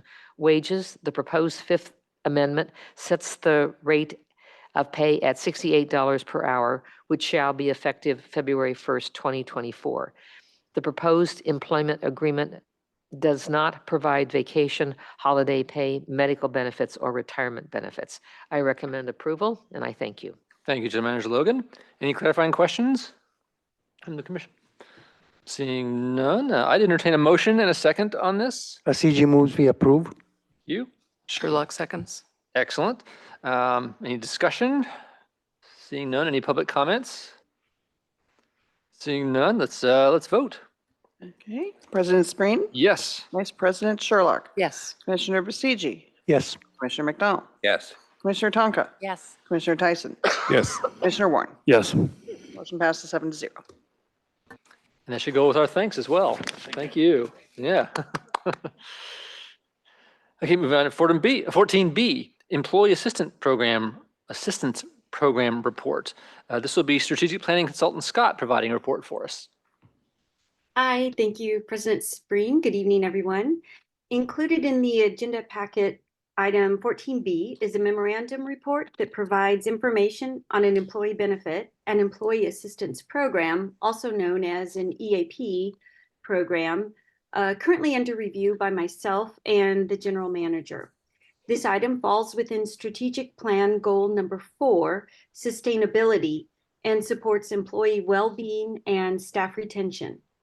The intent of this item is to familiarize the Commission with EAP programs and to request that the Commission provide direction to the General Manager to negotiate a contract for EAP services within the GM authority of $15,000 per year. It is expected the annual cost of enrollment in an EAP program will be $5,000 per year, well within the GM authority, and there are sufficient funds budgeted to cover this expense. As background, EAP is a tool available to employees to use as needed on a variety of work-life topics. The general manager has had extensive experience working with and strongly values EAP programs. We have conducted research and identified a local EAP provider who comes very highly recommended. With commission direction tonight, the general manager will aim to put an EAP program in place within the next month. And that concludes my report, and I'm happy to answer any questions. Any comments or questions? Seeing none, that sounds good. So we have no action to be taken here. It's just a receiving information on this. Thank you very much in that case. Thank you so much. Moving on to item 15, election of officers. Item 15A is the election of the commission president. That sort of behooves me to make a statement, which is to say, it's really an honor representing this commission and this staff in what we do. It's been a continuing pleasure and I'm enjoying it. I'd be happy to continue and taking that on if anyone chooses to nominate me. But I would understand as well. I've done it twice. I've done it two. I've lost count. It's been so much fun. I've lost count. But yeah. But I'm happy to if someone nominates me. If someone else, Happy to nominate you, Roger. thank Will you. second. Tyson would second. There you go. Let's see. We don't need seconds, but if you want to No, I go ahead understand. and second, yeah, just Roger can't That's two. nominate That himself. gets me there. Any public comment on this item? I'm not seeing any. Good. Okay, if no further discussion, we will vote. District Clerk Vargas, please conduct a roll call. Okay, and this is to nominate President Spreen as to continue as Commission President. Is President Spreen? Yes. Vice President Sherlock? Yes. Commissioner Basigi? Yes. Commissioner McDonald? Yes. Commissioner Tonka? Yes. Commissioner Tyson? Yes. Commissioner Warren? Yes. Okay, President Spreen will serve as the Commission President for the 2024 calendar year. Thank you very much. Thank you very much, folks. Appreciate that. Oh, it's my honor all the way. Moving on to item 15B, election of the Commission Vice President. Any comments or thoughts? Well, it's a pleasure to serve, but I do think we have new members that have joined over the last year, so that it would benefit their experience if they had the opportunity to serve as well. So I didn't know if there was interest. I would have to respectfully decline this year with everything going on at my. Okay. Thank you. Do you have any interest, Jim? I prefer that Commissioner Sherlock's continue to be the vice.